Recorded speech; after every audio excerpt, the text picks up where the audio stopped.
You're watching the Action Sports Jacks 24/7 network. Now it's time for the Brent and Austen Show. Oh, we got a little bit of everything today. Jackie Robinson Day, Tax Day, kid's birthday, and see what else is going on. Bobby Bowden, I saw this morning, Tallahassee International Airport. That's kind of cool. And you got to go big if you get an athletic figure on the airport. Without a doubt. Right? Yeah. I mean, that's big stuff. And we've got some high school baseball district action underway. We've got no gate feeds coming up today at 2 o'clock, and we are now 8 days away from the draft. And no, that's not Jason Hamby's resignation letter. That's Dianna Russini's instead. And that became another big topic yesterday. Really interesting. You know, I'm a little confused at the Russini, like internally confused. Yeah. Because I'm not a big, not the big TMZ back page. I know that's the world we live in. I get this one's all over that. I fully understand it. Mm-hmm. But we still really don't know the extent of what happened other than we can assume what we think happened. And she's still standing by. Nothing happened. Yeah. Even whatever later, but she's also resigning. Well, she has to stand by that because if it comes out and said that they have a relationship, then her whole stuff with A.J. Brown and everything, that's tampering. Yeah. Well, then Mike Vrabel might be out of a job. That's what I was just going to say. Then Mike Vrabel is going to be in trouble. So, I understand the tactic here from her. Right now, optically, it looks horrible. Yeah, it really... Well, I guess, so you don't think we'll ever find out if this was, the pictures are the pictures, I guess, and nothing more? Well, I mean, the Athletics doing the deep dive right now and trying to figure out, because I think, and I don't know if it's it's a violation of the contract, so then they can get money back. I would assume, yeah. So I assume that's why they're deep diving into it. No, I mean, I think this is going to be an ongoing saga, and I think the New England Patriots and Mike Vrabel will eventually be at the forefront of this. Yeah, that's because a good call. Once again, and me and Kim broke this down when we're just us doing the show, but there's going to be grounds for a lot of things that happen if they find out that there was a relationship, if they find out that it was more than just hanging out at a resort for one day. Because when you start implementing that A.J. Brown wants out of the Eagles and he's going to go to the Patriots and everything, and you're trying to feed that fire because it started with Dianna Russini, if they can connect those dots and everything, it's not going to be a good look for her, and it won't be a great look for Mike Vrabel. Yeah, I guess the interesting part, I know it's not a great look. It's already not a great look for either one of them, right? But it's, I don't fully comprehend what he would be in trouble for from a football standpoint. I mean, people have sources, people get information, whether you're hanging out with them, whether you're just friendly with them, whether you're doing the work for it, or whether pictures surface like this. Again, I think a lot of it's on the integrity of what she does, from a journalistic standpoint, no doubt about that. But I'm thinking it from Vrabel's point of view, what's he going to get busted for here other than morality things? Well, I mean, you don't think that if he told her, hey, drum up this thing about A.J. Brown, maybe try to drum up some interest, you don't think if he told her, hey, make sure you vote for me over Liam Cohen, over the coach of the year? That's on her, though, more, I still think. Don't you? Not him? I think if a head coach is using a resource in the media to try to drum up things that aren't true, I mean, maybe morally that's wrong. I'm not sure what the rule book says. Yeah. I got to think there's some kind of tampering there. I mean, we want to talk about, coaches can't talk to players after the season. Well, can coaches really go, hang out with an NFL person and be like, hey, you should say this about A.J. Brown, and maybe we can get him to, I think that's tampering. Yeah, I don't know. I don't know if it is. I feel like people have done that in the media for a long time. I just think this is presented differently. I mean, we had Mike Mularkey on who told us a story about Ian Rappaport where he kind of misled him on the contract stuff, right? I mean, let's put it with your shoes, okay? So let's put ourselves in Mike Vrabel and you're Mike Vrabel right now. Let's say that Liam Cohen comes to you and says, hey, we're interested in player X or whatever. Start a rumor, go on your show, put out some tweets saying that player X is really interested in going to Jacksonville. I think, yeah, obviously from your morality, it's wrong. But I think from Liam Cohen, if he asked you to do that, I think that is tampering. I don't have the exact definition of tampering, But I feel like, and I get it, it's a word that's thrown around a lot, and I'm sure every team's going to tamper in some capacity. Yeah. But I feel like that's taking it to a different level. Yeah, and by the way, I don't think you're wrong there. I think that is an elevation of it. I think it's hard to normally prove that. Like I believe that's probably happened. Like is my point, and I believe this happens on an almost daily, weekly, monthly basis in sports via agents. And I know where you're coming from. This is different than the agent, but I think this absolutely happens with the agents. I mean, it might be happening with Dexter Lawrence as we speak, right? Correct. In terms of but the agents conversations. Aren't part of an NFL team. Totally get it. So I understand. So like they can do whatever they want to do. It's kind of like a blurred line. I guess who's the one doing the asking? Yeah. And it's easy to say, well, I don't know. I mean, unless you actually have texts and again, to me, usually the journalist part of this is never going to come out and say anything about someone doing that because it's their integrity on the line as well. Like I would never out Liam Cohen for doing that because I look like the fool putting something out there that I know is wrong. Yeah. You know what I mean? Yeah. So it's again, this one just presents in a very different way because of obviously at a hotel, the romantic side of this potentially, the morality side of this. And then, of course, I just think so much of this is on Russini, where I'm not saying that Vrabel's bulletproof on it, but it feels like Russini's going to get the end of this from a journalistic point of view. Mm-hmm. And again, I think hurts. I've always said that hurts women in the industry, really. We are way beyond that, I think, in the industry, where people assume things like this happen. Mm-hmm. I just don't think people think like that. We have a lot of women that are very good journalists working in the industry, and quite frankly, Russini has done a good job too. Moving up the ladder and all that stuff. But I don't think we just Russini's good because she's sleeping with a coach or whatever. I don't think that's what we even think about.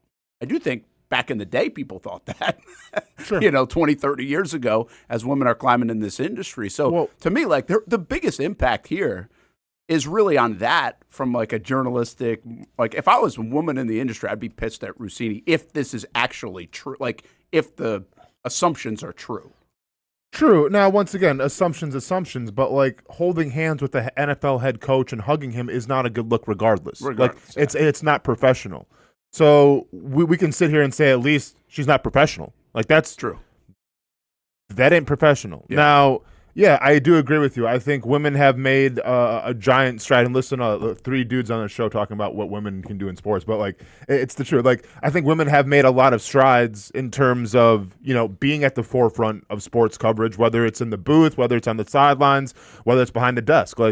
Great job. But I think there's also a subsection of women that are making that movement look bad. Yeah. I think Joy Taylor falls into this category of she didn't leave the industry in a good way, right? And I think she ruined a lot of I think when you have, whether it's Dianna Russini, and we'll see how this all comes about, whether it's Joy Taylor, the small subsection, but it's the loudest ones that make the whole movement look bad. Yeah. And that's what's happening right now.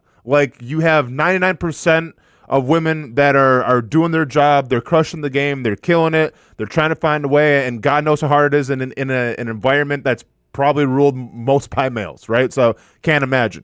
They're crushing it. And then you have 1% that maybe are doing things a little immorally, that are doing things the wrong way, that are making the other 99% look bad. And I think that's where we're at right now. Yeah, I think, and I think that happens in a lot of different aspects, and I think we're seeing it right here as well. And I haven't seen a lot of blowback, by the way, from women in the industry on this. I think right now there's a lot of protection for Russini of people that at least that know her or work with her colleagues of not jumping to conclusions like the rest of the world has, which I also can appreciate. But I guess we'll see if anything more comes out about it or not. I mean, I just don't know if we're ever going to get something definitive or we're always going to assume what we think here.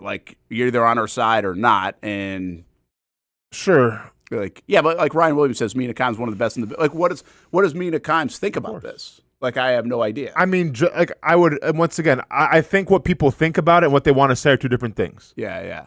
And listen, I'm not sure what Mina Kimes thinks about it. I assume she's disappointed because, once again, yes, we don't know everything that happened, right? And we could sit here and say, okay, well, Dianna Russini and Mike Vrabel were caught hanging out at a resort. And if it was just the words, it'd be like, okay, well, what does that mean? True. But then when you see the ocular proof, the evidence, then it's like, oh, okay, well, this is more than just like being friends. Because once again, I don't know what the context is. All we have to go off of is that you're holding hands and you're hugging and you're sitting by a pool, which appears to be you two. And that's it. So we can sit here and say we don't know what's going on, but like I'm also not going to insult my intelligence and say, okay, well, it's nothing then. Yeah. Obviously, it's something. Yeah, that's a good point. Yeah. Come on, everybody. Yeah. There's definitely something there. Mr. Like how many married people are just like, I don't know, man. Yeah, no, you do know, and that part again, that part alone has already crossed the line in your opinion. Like that's what you're saying, and I think that's fair. Right. But like you don't have to assume anything more. Like that's correct. Whatever. But you've already crossed the line, and like we said this last week, I think most spouses, if they saw that and that was the end of the story, would still have crossed the line. Yeah, it was still right. Like if inappropriate. that would have crossed the line. No So doubt. like, and by the way, I got a feeling their spouses are thinking the same thing the rest of the world's thinking. Oh, yeah. I mean, if you think like we're disappointed in them, well, imagine what their spouses like. They're going through a whole nother thing that we weren't even seeing. And thank God we're not seeing that part. But I do, like, I can't answer the question. I just think what you just said is a good thought. And we bring up, there's so many women involved in sports journalism now that have really, again, it's like second nature. It's not even a thought anymore. It was when I was a kid or something like that. That wasn't that long ago. And I really just haven't heard that part of it yet. Like I haven't heard what they think about it. Killer Tofu, yes, she's married. Like back 2020, she got married, and I think Vrabel's been married since 1999. So. And once again, and I think we haven't heard a lot about this, which is baffling to me. But then at the same time, I guess it's not. Like when I say we haven't heard a lot about it, like we're talking about it. Social media is definitely talking about it. Rest in peace to Dianna Russini's mentions in Twitter, because if you see some of those, yikes. But like the national spotlight isn't talking about it. And I get the narrative, okay, well, maybe let's wait and see what happens before we give our comments. I don't think that's the case. Like I think it's almost like double Dutch, where you're afraid to be the first one to speak against it because it's like a clique. Yeah. It's like in high school where it's like, well, if I speak on how inappropriate it was, then will I be ostracized from the group of sports media coverage from a national level? Mm-hmm. And that's what it feels like is going on right now. Sure, you have some conservative or whatever you want to call them, some guys that are more of like the shock jock types that are going to talk about it to get the views. More power to you. But the whole the big umbrella, whether it's ESPN or other, no one's touching this thing. No. And it seems like because they're all part of this fraternity, sorority, whatever you want to call it, where it's like we're afraid to say anything because if I say something, well then maybe they know Dianna Russini, and then so that's where we're at. So everyone's walking on eggshells because nobody wants to be the first one to jump in the pool and be like, this is wrong. Yeah. That's a good point. Nobody has. Now, but guess what? It's wrong. So there you go. There's some I saw some criticism over the last week that the Athletic itself, ESPN, other places weren't reporting on it. I always think that's kind of a strange one. Are you supposed to have your employees back a little bit, or are you? And what do you know? Right now, what do you actually know? You got to come back to that from a reporting standpoint, and there's an investigation going on. So I kind of get the hands-off approach to a degree until news came out yesterday that she resigned. I mean, then that's the next layer of this, where then everybody. I mean, I saw Action News Jax had it on the website, so that's when you know. Yeah, I mean that's become a thing, right? So I think Daniel right there. Some coaches, owners, GMs, reporters, media. What do you say right there? He said, we're just all hanging out at parties, at the pools, at the owners' meetings. Yeah, well, I did think about that, and this is a very lower key part of this, is will it change? Will this incident or whatever change? And by the way, this wasn't actually at the owners' meetings. Right. It was around the owners' meetings, but it wasn't at the owners' meetings. So, yeah, I think, I don't know if it changes, that event is my point, but who knows? Mr. Hugo, do you see the Chris Sims clip? Yep. Florio shot down Sims real quick when he brought it up. Yeah, and now Florio by trade is a lawyer. Was he afraid of something in that sense of slander or anything else? Maybe. Which I do think you have to be a little aware of, because you don't know. And I did see that, though. And it was like Sims knew something, right? Or claimed to know something. Yeah. And they kind of put the squash on that right away. But again, I think that could have been from, all right, we're not going to go down this road until we know more. Sure. Because of his kind of background as a lawyer, which might have been smart. Yeah. In that sense. Delphonic, I just want to know who hired the private investigator to follow them. Well, and there's a thought on that. That the Bills. That's right. Allegedly. Yeah. Allegedly. Great thought. Allegedly. There is a thought on Belichick. Yeah. Right? Yeah. No. Just, but I mean, there's a thought that was it, right? That this was actually a private investigator thing, which means somebody thought something was up. Yeah. Already. Anyway, it's just, it's pretty wild. It's always wild to me that people try to get away with that stuff. Anyway. With cameras everywhere. I just don't get how you can think there's not a camera somewhere. Yeah, man. But it happens every day. I mean, it happens every day. This is going to sound really morbid, but you know how I operate.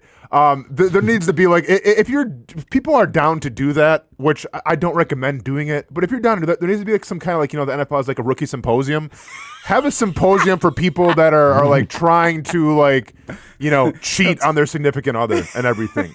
Because to go to once again, allegedly, we don't know the details, but I would like to think that you probably shouldn't go to a resort, sit outside with probably one of the most recognizable head coaches in the entire NFL, hold hands and hug, right?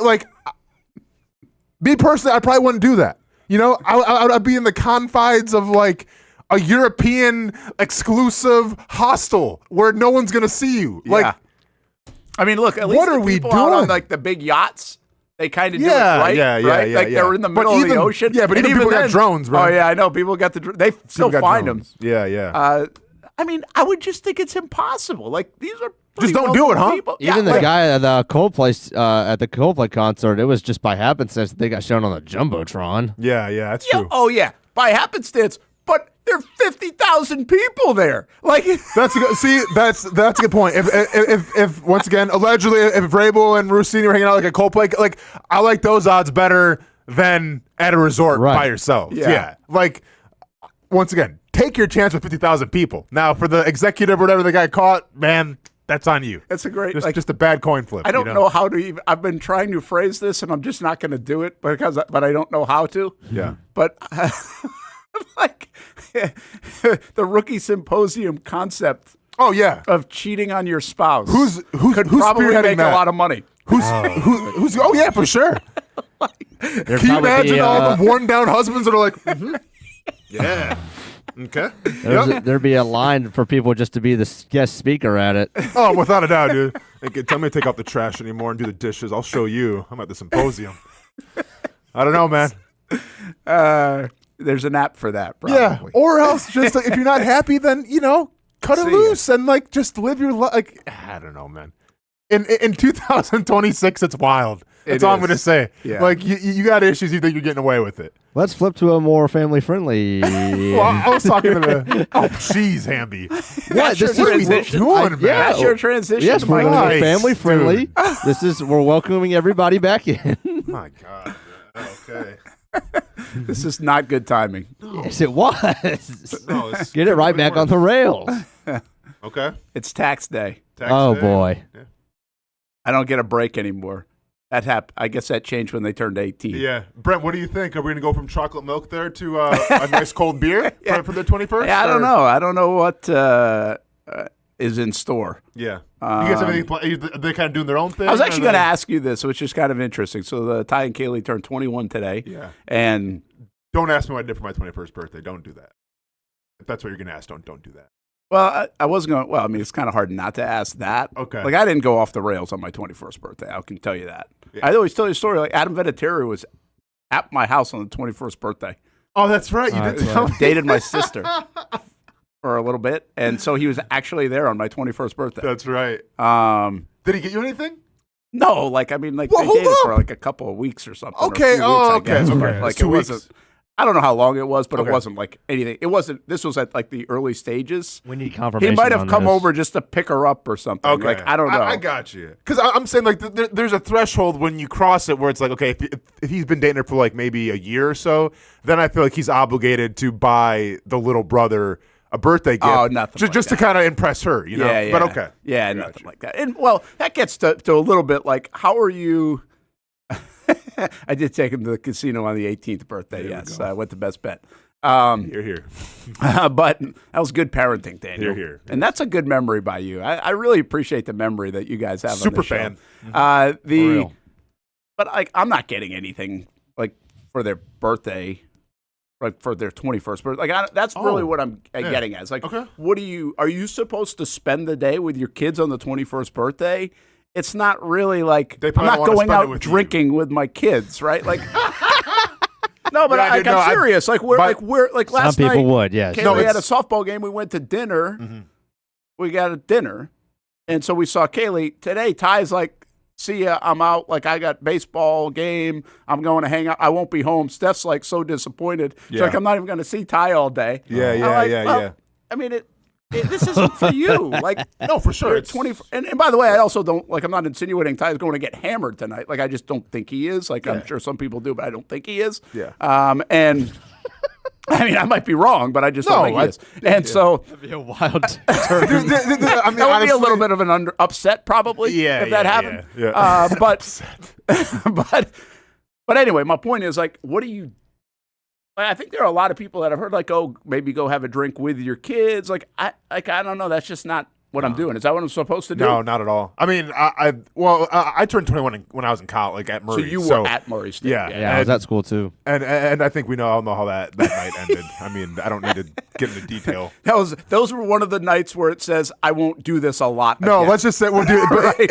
it lined up. It was on a Saturday after a game at home, so it lined up perfectly. I had my boys in town and everything, and like even my mom knew it was up because for my gift, I had 3 my best friends that came to watch me.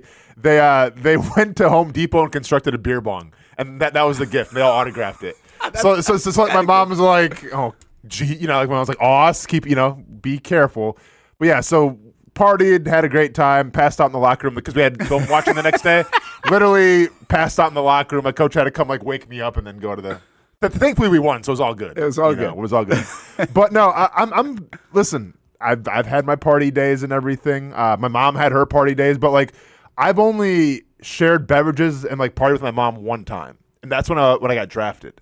Oh, wow. It's for whatever reason, it was always weird to me. Yeah. Like I'll with my stepdad, I'll have a couple beers because I mean he's cool and everything, and that's what he does. But with my mom, I never.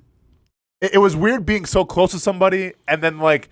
Maybe seeing them in a different light. Yeah. So I feel like that's what it'd be with like you and your kids too. Yeah, I don't like. I can't say I don't like I won't drink around them. I mean, Sure. I have a beer at Oh a no, restaurant. and all my that mom has stuff. been banned because she was dancing like Elaine Bennis at the draft party, and then my friends were like egging her on and like, come on, Julie, Yeah. do it more, and I'm just like, Ma, stop it, please. You're embarrassing me. You gotta So, coach Like them I don't well. remember I thought about this recently. I don't remember my dad having drinks at home ever. But like we went to the restaurant, I remember him ordering a drink and my mom wine. Or I remember my mom drinking wine. So I guess like I didn't feel like they're big drinkers or anything. And I understand kind of that around your kids, and I kind of respect it. But at the same time, like hanging out with neighbors, whatever else, like I mean, I've had plenty of beers around the kids. Let's just say that, right? Yeah. So, but I do think you're kind of right. Like even having a drink when I went out with my parents when I was like 30 felt awkward. Weird. Right? Like it just did for whatever reason. Yeah. And I haven't had a lot of that anyway because we've lived away from home, so it doesn't happen a lot. So I probably would break that barrier at some point. Yeah, like yeah. now I go home and I'll have a beer at my mom's house. So like, Sure. like that's certainly not the case anymore. So, but yeah, I kind of tend to agree with you. I just think it's a little, like I don't need to see it. Yeah. Like I'm okay, I guess. But the first time, like even my niece ordered a drink, and she's like 24 with us. She was in town like a couple weeks ago, a few weeks ago, and she ordered a drink, and I'm like double taken. Yeah, like I'm not yeah, offended yeah, by yeah. it or anything, but I'm just like, hey, what are we doing here? Yeah. Yeah. It's just kind of weird. Yep. So At some point, that barrier is going to break, I would assume. Correct. And it just becomes a little bit more normal. Yeah. But I don't need to be like, hey, Ty, let's go get a drink on Saturday. No, for sure. Like but I mean, we're going on vacation in the summer, and I thought about like maybe we'll all have a drink together. yeah. I guess like maybe, but I just don't think that's the way I operate. Really, I'm not going to like set that up. But I will say this though, and this is obviously talking to our younger audience. If you're listening, hopefully the kids are still in school. But if you have an opportunity when you turn 21 or like you're a little older in drinking age, I recommend drinking. If you're lucky enough to have in your life, drink with your grandparents. Because like parents, it's weird because you usually deal with parents every single day, right? So like it's weird to see your mom or dad like in a different light. But with grandparents, like there's a lot of grandparents out there that are gonna be like throwing them back and dancing like Elaine Dennis, right? It's gonna be a little more calm and reserved. And usually, if you're sharing a beer, like number one, I think it's a rite of passage. But number two, like it's almost like you're bridging generations together, and sometimes you get great stories out of it. Like that's what happened to me. Like I got some of the best stories out of my grandfather sharing a Miller High Life out of a styrofoam cup. Yeah. Now I probably did damage to my body with microplastics and everything because it's 2026. And it was a lot of styrofoam cups. Stuff that you think of. Yeah. Oh, dude, microplastics, Brent, they're trending right now on Twitter. They're not good. Oh, microplastics? Come on now. So all man. the styrofoam Diet Cokes have not been good. So my wife's trying to get me a new toothbrush because of it. Oh, dude, what are you guys the latest talking thing about? Brent, you're once again, man. Yep. So are you telling me all those Diet Coke styrofoam cups from Dailies and other places over the years have not been good? Starbucks, if you're getting tea, you have to cut open the tea bag thing. Because there's plastics in that, and when it gets warmed up, microplastics sink into your tea. Look it up. So what are the microplastics doing to me? They're getting in your brain and everything, and supposedly. I don't know. What about a toothbrush? Well, the toothbrush, all of the bristles are Yep. microplastics. Yep. That's what I've been told. Tupperware, Brent, if you heat up Tupperware, microplastics. Yeah. You got to eat out of like glass or whatever. Yeah. I only believe leftovers. this if the astronauts confirm it. Oh, dude, look it up. I mean, I think it's like what. And once again, I'm not sure like what it even means, but like it's like the new thing now. Like, is it a microplastic. cancer thing? I think so. Yeah, just like toxicity in your body. So I assume. Is there anything I can't get cancer from? Good call.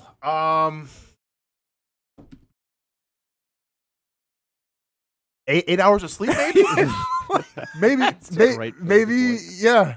They're gonna say new studies linked to if you sleep more than 8 hours, up here comes the cancer. Yeah. Hamby, did you get something for your 21st birthday? Because like I don't remember.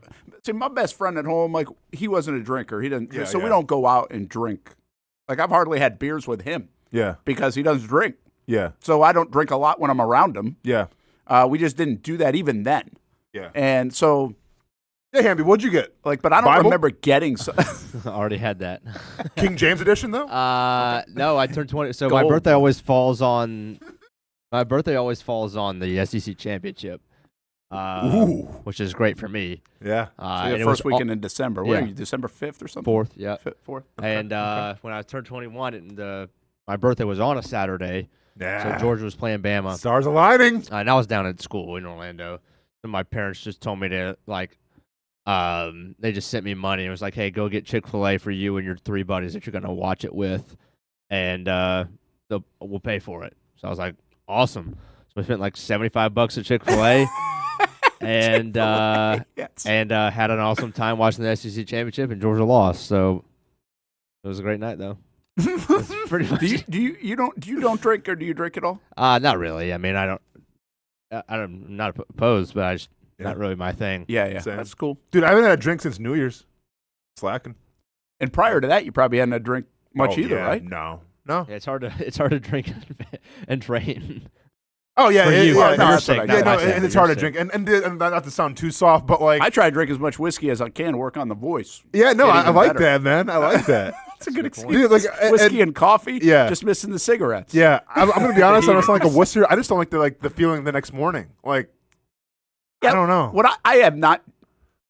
I'm trying to think. Like I guess we used to drink in the cul-de-sac a little bit, so probably get a little buzz on and maybe a little more. So. It's been a long time since I felt like.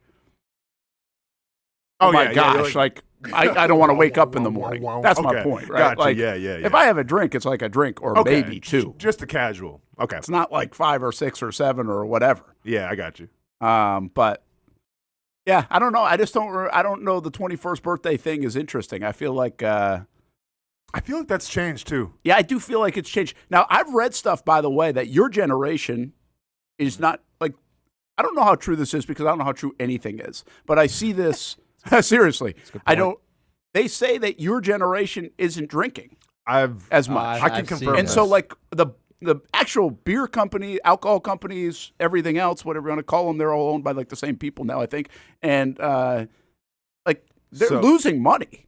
Or at least they're not making as much money as they used to because of this generation. Yeah, so I had this Why is that? I had this conversation with like one of my academic advisors at Murray State. Oh, back then you did. No, because he's still there. Recent. So I had this like about a year ago. Okay. But he said, you know what the craziest thing is, Austin? Like, what's that? He's like your generations, when you were in college, we always had to worry about you because you guys are going to the bar, some of you are underage, you're getting into, like we were always worried about like making sure you guys were safe, right? He goes, this new crop that we have now, we're not worried about anything. Like, and I forgot what the percentage. He said like, I want to say it was only like 20% of like the athletes now, like will actually like go out and like have drinks. And the rest are just kind of like left to their own devices. And I obviously we broke this down like, well, why is it? And he's like, a couple things like social media and like, but convenience in terms of you used to drink to go out and socialize. Like that was part of it. It's like, you meet new people and everything. Well, nowadays, like you can just text, you can Snapchat. Yeah, like you don't need the human interaction anymore. So I think like once you took that out, then you took away the need for maybe wanting to drink and everything because like you don't need that icebreaker anymore. Yeah. You have so many ways to communicate. That's a good call. Like I get that. Yeah. I think that some of that logic makes sense. I really think what you said, at least from an athletic standpoint, and I've said this for years, this has not just to do with drinking. I really think our athletes now, like whether it's big-time athletes or any athletes, are very mature or more mature. Because of social media, they've seen people make so many mistakes. There's attention on it. I mean, one of the things we said last night was like, Caleb, I have no idea what you're doing tomorrow, but don't put it on social media. Yeah. I mean, you playing ball in college, you're going to go to another college. Like, that's like one of the things like came out of our mouth almost like right away. Yep. Yeah. So the education on that is, and they know that. Like, they know, like, okay, don't want this in the background or anything else. And I think the kids or the younger people are way more aware of that. Now, that's a group between like 17 and 22. Yeah. But they still are saying like your age group, Hamby, isn't drinking that much. And maybe it is because of the interaction going out, the clubs, all that stuff. But also there's so much information to show like why it's so bad for you. Like when I played in college, like, all right, well, played a football game, popping some Advil like Tic Tacs. My body hurts. Here comes a case of Miller Lite. Let's do it. There was no there was no regard for my body and taking care of it. Like, oh, what are you doing for dinner? Spam and rice again. Here we go. Like, it's got a lot of calories, got a lot of protein. Don't know what saturated fats and I don't know what any of that is, but I know protein. Spam and rice it is. Like, I think you have so much access now to information if you're a student athlete where it's like you know what's good and you know what's bad. Yeah, I agree. Yeah, it's pretty wild. It's. I would not have thought that would be the trend. Yeah, that surprises me. Like I always tell you, like I think golf is interesting to me. That the kids like golf, the younger generation. I would not have predicted that. Yeah, that YouTube influence of golf on a younger generation of kids. Same thing. If you had told me that, when I look at stat, I'm like, is that a real stat? Because I don't feel that necessarily to be the case, but obviously there's the beer people know, or the other folks know because they know what their sales look like. Yeah. And everybody's after the millennial, like in terms of that category from a sales standpoint, like all of those. So, one other thing, I think Delphonic, I believe he was kidding, and he said, let's go Delphonic. The 21st birthday is $1,000 each.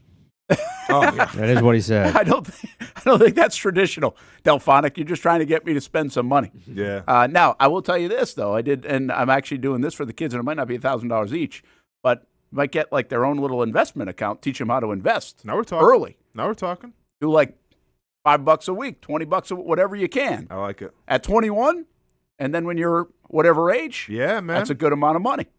Hard Rock Bet, here we go. Invest in those parlays.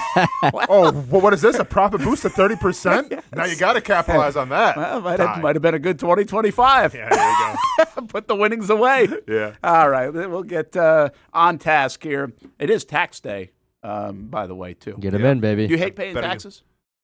I hate the inconvenience. Oh, yeah. I mean, I don't like giving the government money. Come on now. I will always say this. Yeah, you don't mind. Yeah. I say this because my mom. This Crazy. Is what my mom said it.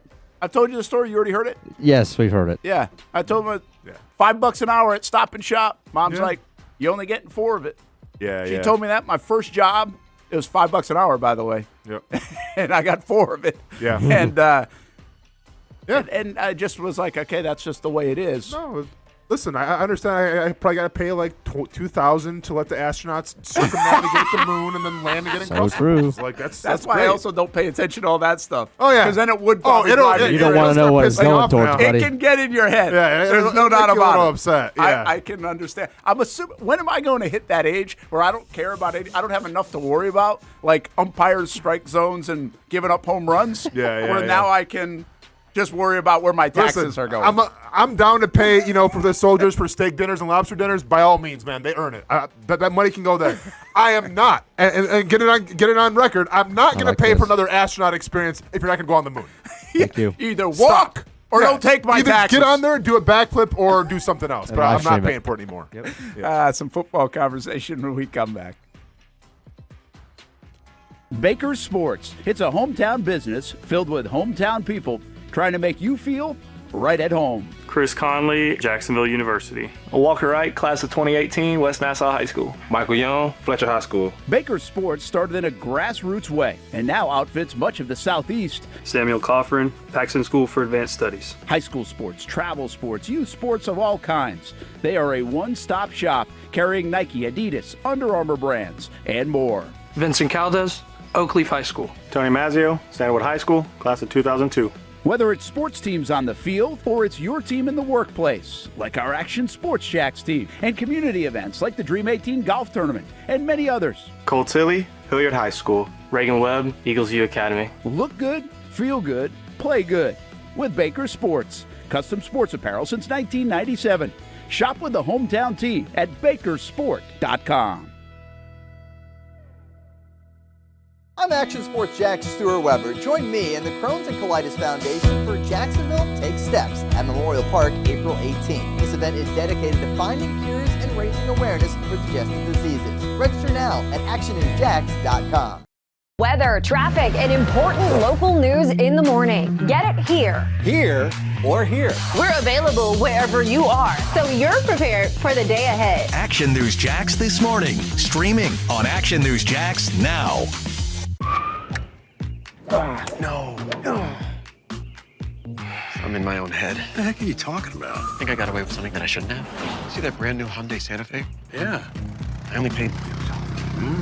Finish that bucket on your own. Practice makes perfect. Enjoy your new car. Yeah, you too. Bye-bye. Feels so right, it almost feels wrong. The Hyundai Getaway Sales Event. Get a Hyundai Elantra or Sonata with 0.99% APR or up to $2,500 bonus cash. Or lease an Elantra for $159 a month. Hurry in. Choose your own adventure.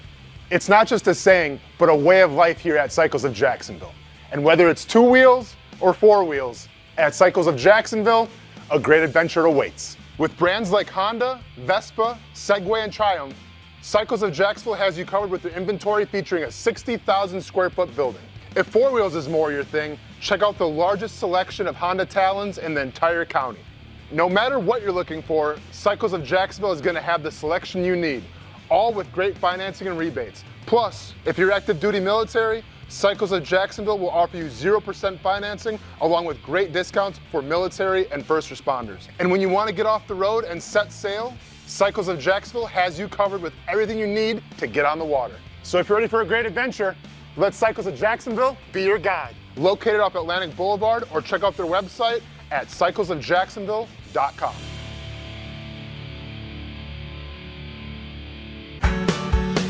People helping people. It's at the core of what Alive Credit Union is all about, and it's been that way for over 70 years. From the start in 1954 to today, the mission remains to inspire financial wellness and give you a financially fit lifestyle. Alive Credit Union and its employees are committed to not only serving their valued members, but also our community here in Northeast Florida. I had a chance to see that commitment firsthand as Alive partnered with our Action Sports Jacks 24/7 team to bring you Armada men's and women's soccer broadcasts. Inside the 18, it is a shot, and it's a goal! Chloe Chivers! And that connection to the community continues with Alive Credit Union's support of the Police Athletic League of Jacksonville. Alive Credit Union's commitment to our community also involves serving the financial needs of all first responders through the recent merger partnership with City and Police Federal Credit Union. Join the community and become a member of Alive Credit Union today. Find out the many ways you can be inspired in financial wellness at alivecu.coop.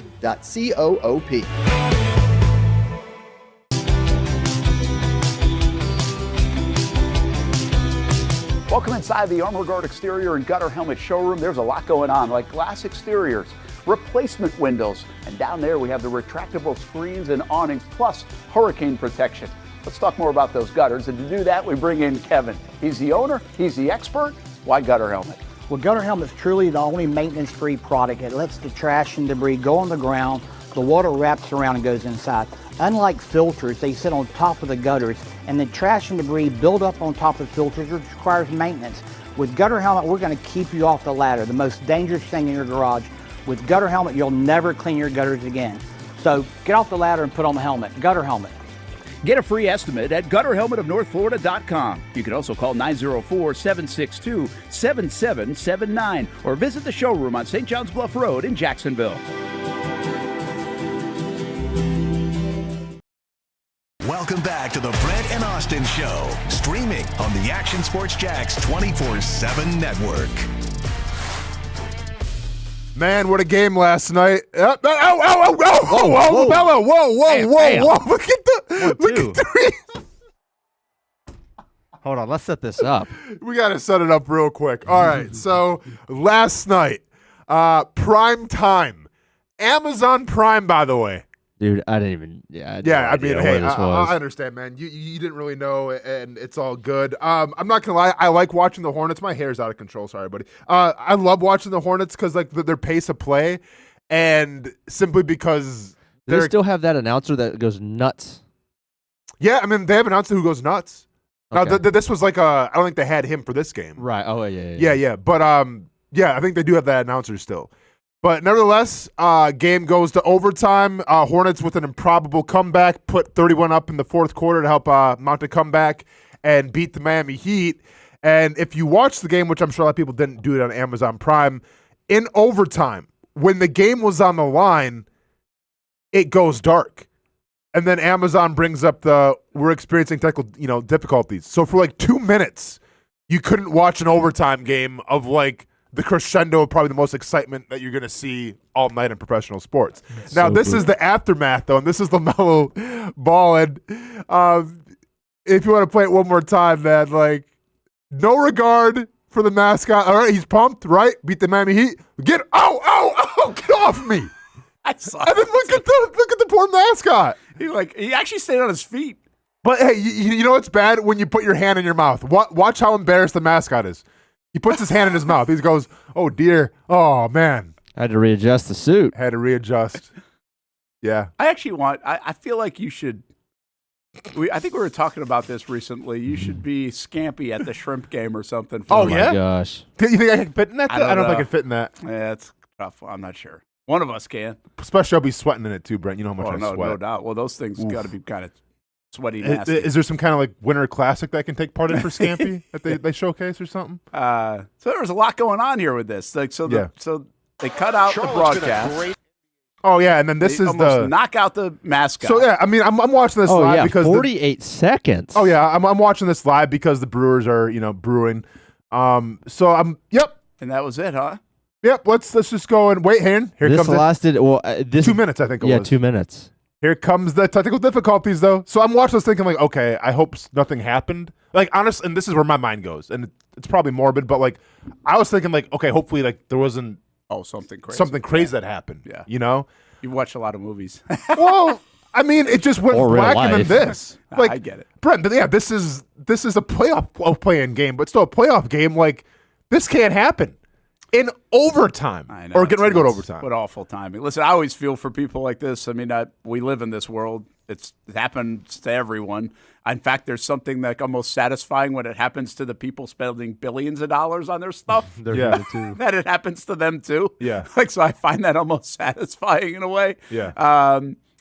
But I mean, I'm also surprised at times it doesn't happen more. I mean, there's so much technical stuff that you're relying on. Now they have backups and backups and backups, but somewhere along the way, if there's a failure of maybe power or something else, like this isn't that shocking to me. I mean, Control Delete, and let's go. Like, well, But even that takes a minute to. I mean, I guess, but like, if you're Jeff Bezos and you're taking Katy Perry to the moon and she's singing and everything, like, the least you can do is give me an overtime game where it's not technical difficulties. Just saying. I just think it's really hard to have maybe enough backups to prevent that. So this is where the invoice is coming from. Jeff, is Jeff Bezos in the Venmo now? I wish. Is this what we're doing? Are we defending Jeff Bezos? I wish. But we saw. If that was true, we'd never have to split our stream. That's right. This isn't just Bezos that we had this recently, right? With something. Oh no, everybody's just hammering the CBS broadcast. It wasn't a technical difficulty. Oh yeah, they just couldn't find the freaking golf ball. Yeah. So anyway, I mean, that's bad. It can't happen. It can't happen. That's bad timing. I'm sorry. Wait till I wonder how many. I've actually never really looked into this. How many backups they actually have for a Super Bowl, because that many people are watching. And isn't this somewhat one of the issues or thoughts with all the streaming, that how much can the streaming handle? And they went through some of that with the bandwidth early on. Seems like that's been fixed pretty good though, because Netflix or whoever had the Christmas Day one or something some that of had the a crazy fights amount. in the past. Well, some of them in the past, but I think more recently they've done a pretty good job with it. Right? Yeah. So they figured it out. To some degree. Maybe they figured it out. People are just illegally streaming it. And not so much bandwidth. You know what I'm saying? Yeah. I don't know. Well, I mean, and once again, like, we'll talk about WrestleMania on Friday, but like, WrestleMania is going to be featured on the ESPN whatever app. It's not the Plus, it's the other one. And like, I wonder how that's going to go. Yeah. I wonder how the viewership's going to be. Is it featured there, or is that where it's at? No, so it's split. They split it. So it's going to be night one will be on ESPN2, like for like the first couple matches, and then they transfer over to like the app. Okay. And then night 2 will be ESPN, I think, and then they transfer over to the app. Yeah, the first match of Sunday, Lesnar and Femby, is on just straight up ESPN. Yeah. Oh, really? But do you know why, though? Well, that's a good push to get to people over the streaming. Well, but also I think it's going to inflate the numbers. Oh, well, that's true, too. Well, see, that's the funny thing about the numbers now, and I'm fine. I mean, listen, we do numbers here, and you factor everything in, and you grow things. I mean, hey, we went 3 times as many impressions year 1 to year 2. Yes, right? Yeah. And part of that was growth on Instagram and TikTok and other places. So, well, that's what's going on now. When you see big numbers, like CBS had its best viewing for the Masters in 8 years. Well, it's because you count more stuff now. Actually, Nielsen ratings started this year are counting more streaming. They're counting streaming. I didn't even think just started this like 2 months ago, I think it was. So you're seeing more numbers now and more records being broken or Super Bowls or whatever else because, well, they're on more platforms. Yeah. So you're going to reach more people. And it's actually had, I think, a positive effect on the numbers, not necessarily a negative effect of splitting the audience. Yeah. Because now you're going to find the audience. And that's the beauty of, quite frankly, that's what we do. Yeah. That's what we like about what we're doing is you go find the audience. So, but I get your point. Well, like when you have to rely, like honestly, I view ESPN all the time. Okay, like I don't sit there and watch ESPN on TV all the time. Plenty of times enough. But I'm on one of my go-tos before CBS Sports or any. I don't know which ones you guys go to in the morning. It's ESPN.com. Like I've just been in the habit of going to ESPN.com.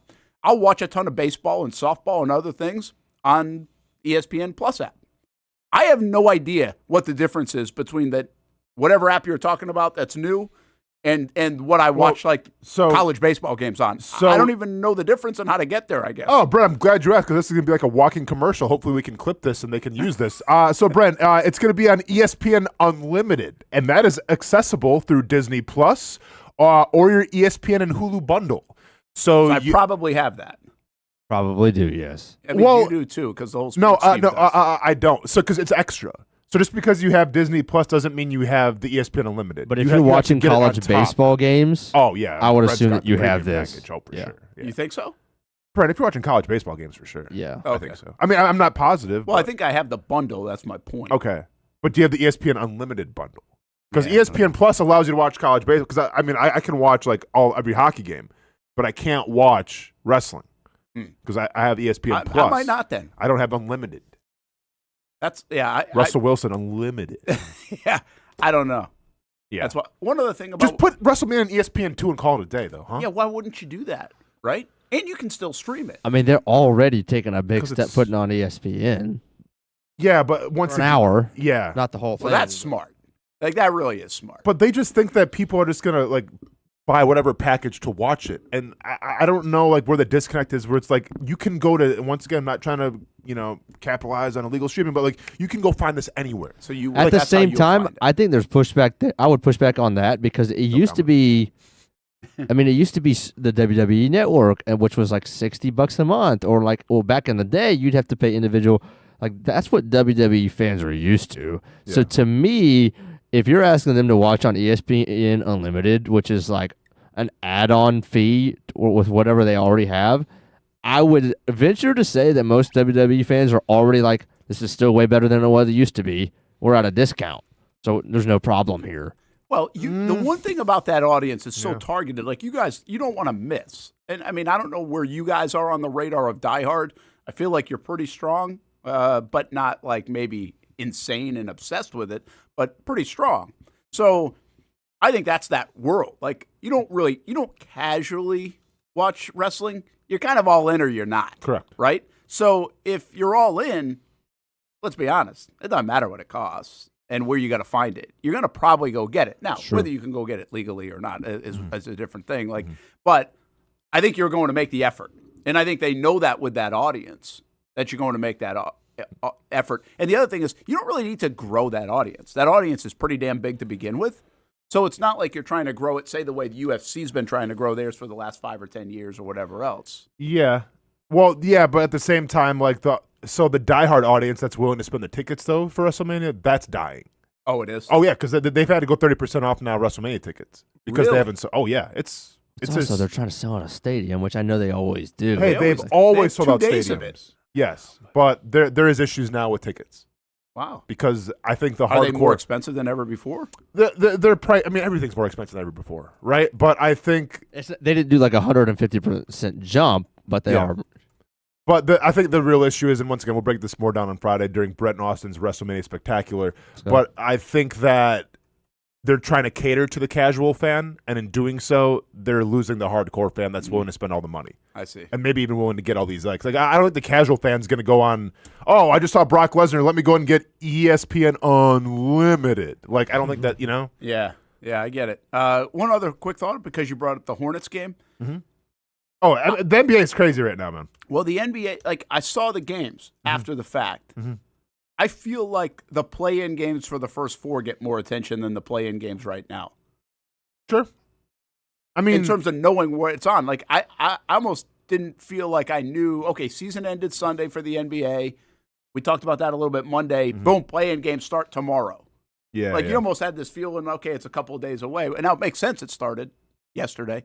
But I don't know, I just don't. Well, it's because we don't understand the rules. No, they're great games, but like I don't think people really understand. Like I don't even understand the play-in tournament. The whole 9 versus 10, 8 versus 7 versus just 8. like people don't really get like the mid-season NBA Cup thing, right? Like why, So it is kind of gimmicky. It feels like confusion, market confusion, of course. But at the same time, it is showcasing like good games. Yeah, it's like I'm not mad at it. Well, like that's the beauty of it. It's not like a first 4 game that was a 30-point blowout. Yeah, exactly. Like ball. Again, people are talking about LaMelo Ball, of course, because of the game, and because of the mascot, and because of going off. And no, for sure. And I'm not glad I didn't watch any of the Portland Suns game, but that was a good game too as well. And I don't know if it's a good thing or a bad thing when the leading scorer is Denis Avdija, who dropped 41 points against the Suns.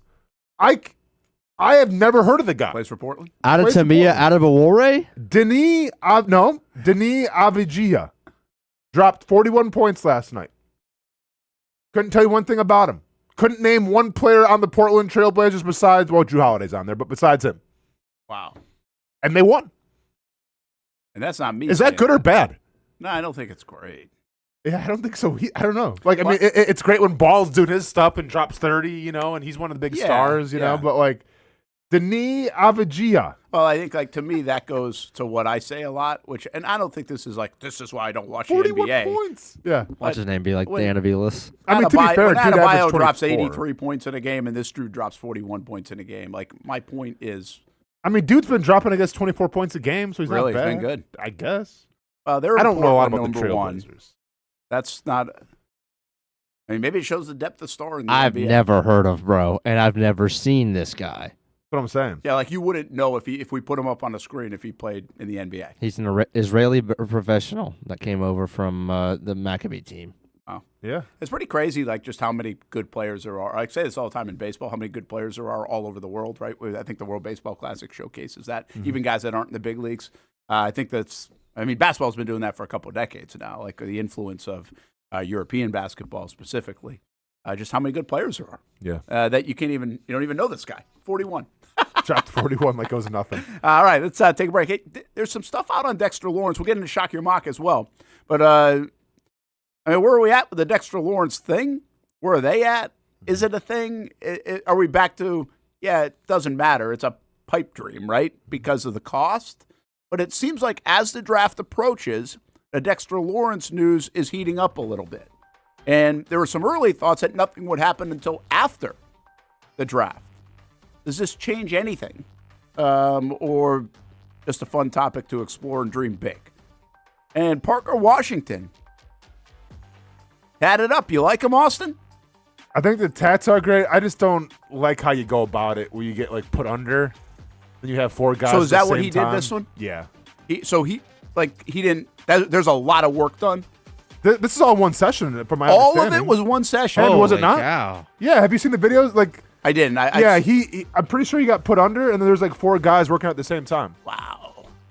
Which, I mean, I always feel like if you get a tattoo, you got to kind of like sit through it, just because, like, to me it means more. I know you said that. You know? Yeah. I don't know. But I mean, it looks great, man. Like, I'm jealous. I wish my stuff looked that great. A breakdown with Parker Washington. Next time we have him on the show, he goes shirtless and he has got to tell us everything that. You remember I did that with you when I played for the Jags. Well, we did that in the studio. Yeah. I think that's fascinating. It is, man. Be good. I mean, I don't know if this was part of it. Does he explain it? Break down your tattoos. I haven't seen that part. You could do a show. Break down your tattoos. There we go. That's not a bad show. I feel like that's been done, but we should do it on our Probably. show. Yeah, but let's do it on our show. All right. Tale of the Tats. I like it. Jeez. Yeah. Now we're thinking.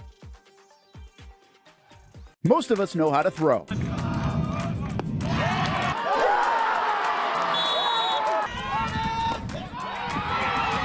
But you need to know what to throw. I'm not talking about footballs, baseballs, softballs. We're talking about those items you need to recycle. Republic Services explains it easy. Recycling simplified. 1.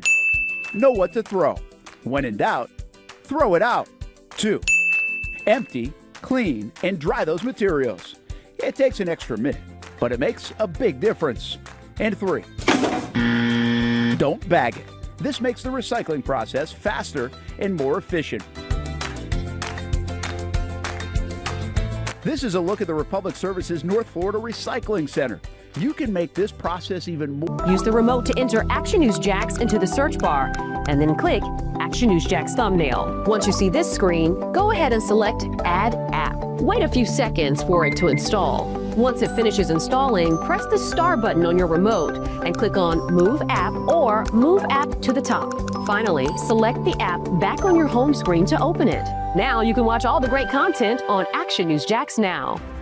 Live daily breaking news. We have breaking news happening right now in Clay County. First alert weather and traffic. Looks like we have a tornado warning. Let's take a look at that. Action Sports Jax 24/7. We've got the Brent and Austen Show daily. Live sporting events and long-form interviews you can't see anywhere else. And shows like Law and Crime and much more. And that's how you access Action News Jax Now using your Roku device. Nimnicht is synonymous with Jacksonville, and now in 2026, Nimnicht is celebrating 85 years of partnerships with you. Longevity equals trust, and you want a car dealership you can trust. Thousands of vehicles sold, generations of families, all part of the Nimnicht family of dealerships. My family has been part of the Nimnicht family for almost 20 of those 85 years, and I've told you about all the different vehicles that we've purchased. But it's not about the cars and the trucks. It's about the service and also the Nimnicht relationships that expand all around the community. Congratulations to Jordan Matthews, our committed to the uncommitted player of the year. Nobody but Nimnicht. They are there for you and your causes, your car buying experience, and they are there for you 24 hours a day at NimnichtBuickGMC.com. Experience professional grade with big inventory and even bigger savings. And Jacksonville's only Car Bravo certified dealership. Nobody but Nimnick for 85 years. This milestone belongs to you, Jacksonville. Year 2 is in the books for the Jacksonville Armada women's under-23 squad, taking another step forward in the Women's Premier Soccer League. Under the guidance of head coach David Goff, the girls in blue went undefeated at home for a second straight season, including a dramatic draw in the opener. And they've left it to the death. Unbelievable stuff. And a late winner to end the season at home. Headed on. Here's a chance. Dianna Ramirez brings it down, still alive, takes a shot, and into the back of the net. After fielding a younger roster in 2025 with talent from all across Northeast Florida, the future is bright for the Armada women's team. We highlight the ladies and all things Jacksonville Armada each week on Fleet and Footy on the Action Sports Jacks 24/7 network. I'll put one in the back of the net for you. Join us for player profiles, fun interviews, and the very latest on the Fleet and all things footy. That's every Thursday at 2 p.m.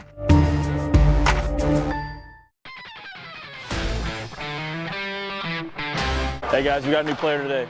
I hear he's pretty good.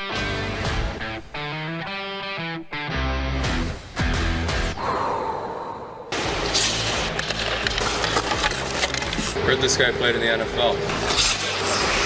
I think he's an MMA fighter. I've actually been on his show, the Brent and Austen show. Football and fighting, that's the easy part. Let's see if I still have it on the ice.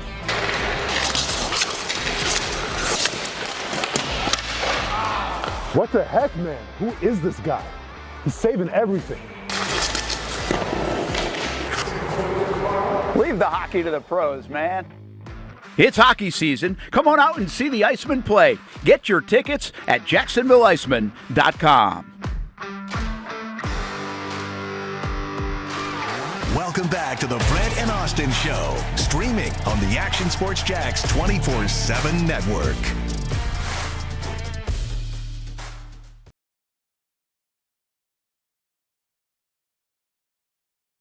There we go. This is the end of the NBA game.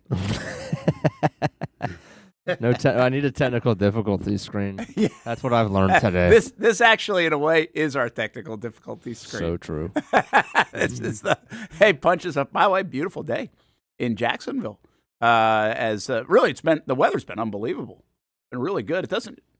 Do you guys feel hot? It was 87 or something yesterday. It doesn't feel hot to me at all.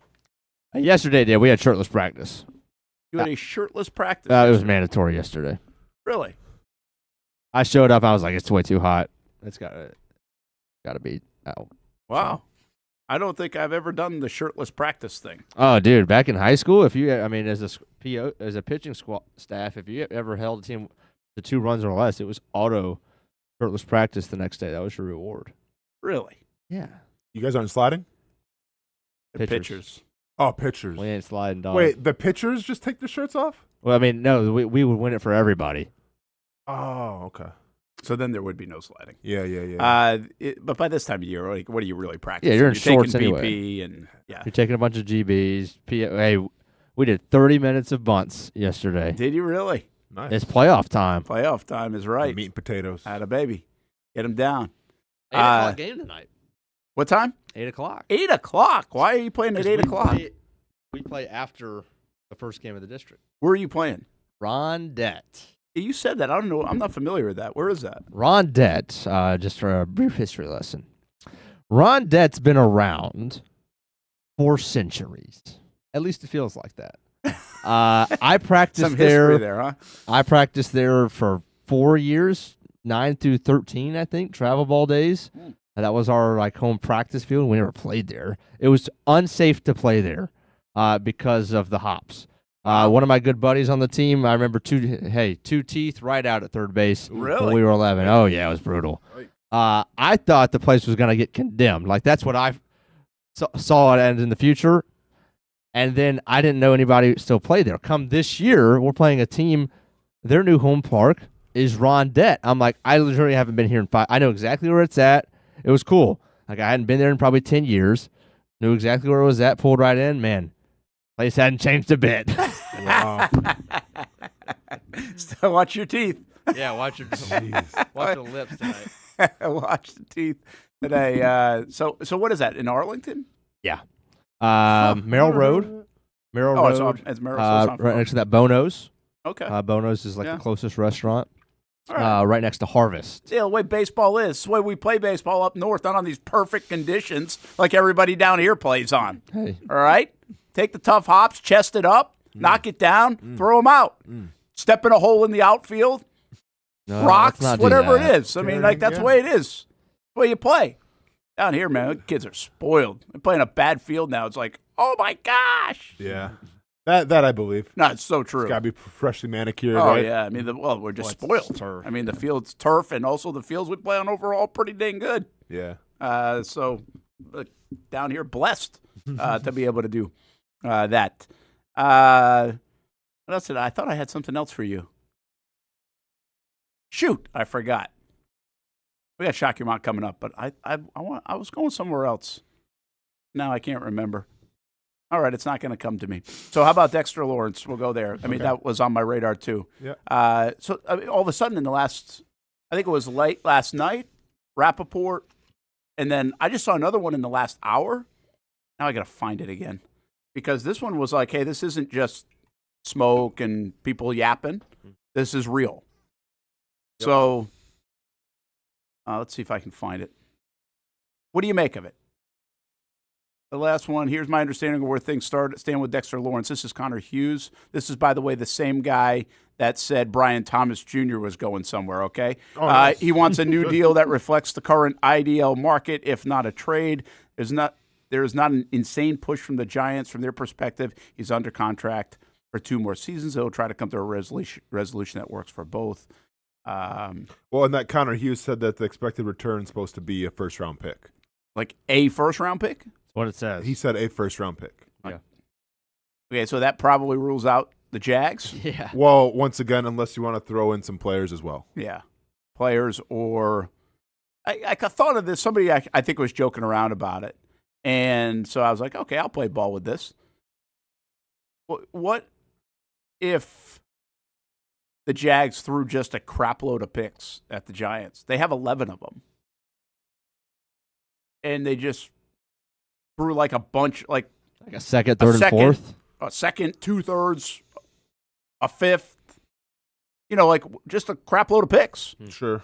Because honestly, like we keep saying 11 picks. The Jags ain't using 11 picks. Like, what are they going to do with that? Yeah. Or they shouldn't, because I don't know what they're doing with those guys on the roster. Everybody loves picks. Understand. But would that be something? Now, I think the other part of this deal is still a problem, and it's the money part. You could say he's under contract, but if he's not going to be happy being under contract, that means you've got to move money around and do that too. So this is like you're going to spend a lot dreaming. of money on defensive line. Yeah, this is big dreaming and probably doesn't make any sense to the Jags as we dissected this 2 or 3 weeks ago. Like it just probably it doesn't feel like it could be in play. But I did think of that part of it. Like you could send. You have to have a first-round pick, or could you send like 4 picks? And that's even better for the Giants. No, I don't think so. I think you need the first rounder. Like, I mean, if I'm the Giants, I would take a first-round pick over like 2/3 and like 3/4 or something like that. Like, I think you need that first rounder. Yeah. Or once again, player.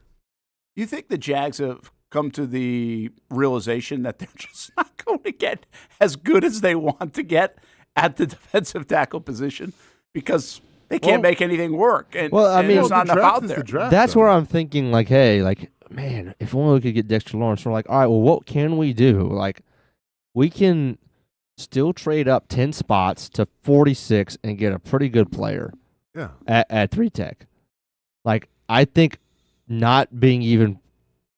I don't know if they're anywhere involved in Dexter Lawrence. If they wanted him and realized they were just there was just no way that would ever happen, I think that makes them more likely to move up. Hypothetically, because it's like, hey, this is what we can do. We might not be able to do that, but here's option B. Whereas if they were just like Dexter Lawrence wasn't even a topic of conversation, maybe there's a little bit less motivation to move up and get a player that can really impact you on the IDL. Yeah, I get it. I think I just think that's not this though. Like you can get like a good player that you think's a good player, but you don't know he's a good player. And this one you know is a good player. Yeah. But apparently wants like $30 million a year, which again, listen, this is a little supply and demand. I get it from Dexter Lawrence's camp. We can't find any of these guys that are really good. Yeah, and this guy's really good. Mm-hmm. And so you go where the market is. Now we'll see where it lands, but I think people would pay $30 million a year for Dexter Lawrence right now. The thing is, can you get him? Right. Yeah. Like, how do you get him on top of that? And then where does it, okay, this is our final offer, right? I always say it's like buying a house. Like, you can really want this house, but I'm only going to here. Mm-hmm. Mm-hmm. And that's probably the same thing with players like Dexter Lawrence. But fascinating. I don't know if it's just smoke. I don't know if they're trying to drum something up. But we'll see what else we get like this. We'll also see, by the way, do you think the Brian Thomas Jr. stuff will inflate again as we get closer to the draft because of the draft itself? Or did they do a good enough job around owners' meetings and in their last time they've talked saying he ain't going anywhere? Is that a dead issue? Yeah, I mean, I never think it's going to be a dead issue because, once again, like, I think teams are always going to talk, right? And I think what every NFL franchise knows besides the Jaguars is the fact of, okay, well, let's get Brian Thomas Jr. There's a field maybe it didn't work out well last year in Jacksonville. Maybe they wanted to part with him. Like, I expect there to be some smoke, but I also take Liam Cohen and company at their words. Like, he's not going anywhere. But I don't think that's going to stop a team that's in desperate need of a wide receiver 1 or a wide receiver 2 to be like, hey, are you guys interested in this? Like, and James Gladstone, of course, will listen to offers. That wouldn't be surprising if it's like, oh, late out of Jacksonville, you know, some offers on the table for Brian Thomas Jr. Like, people are going to talk, but it doesn't mean you're going to act upon it. Yeah, I'd say so too. All right, let's get to Shock Your Mock 2026. We've got 2 more days to go to get to our Elite 8. Hit it, Hamby. See a real good team, real good team, real good team. You hold your head up, all right? You guys have had a most magnificent season. He's a rare player, but he's also a reminder that the boundaries of the game of football were built to be challenged. You know, a small market team like us can come into a place like Mile High and get it done.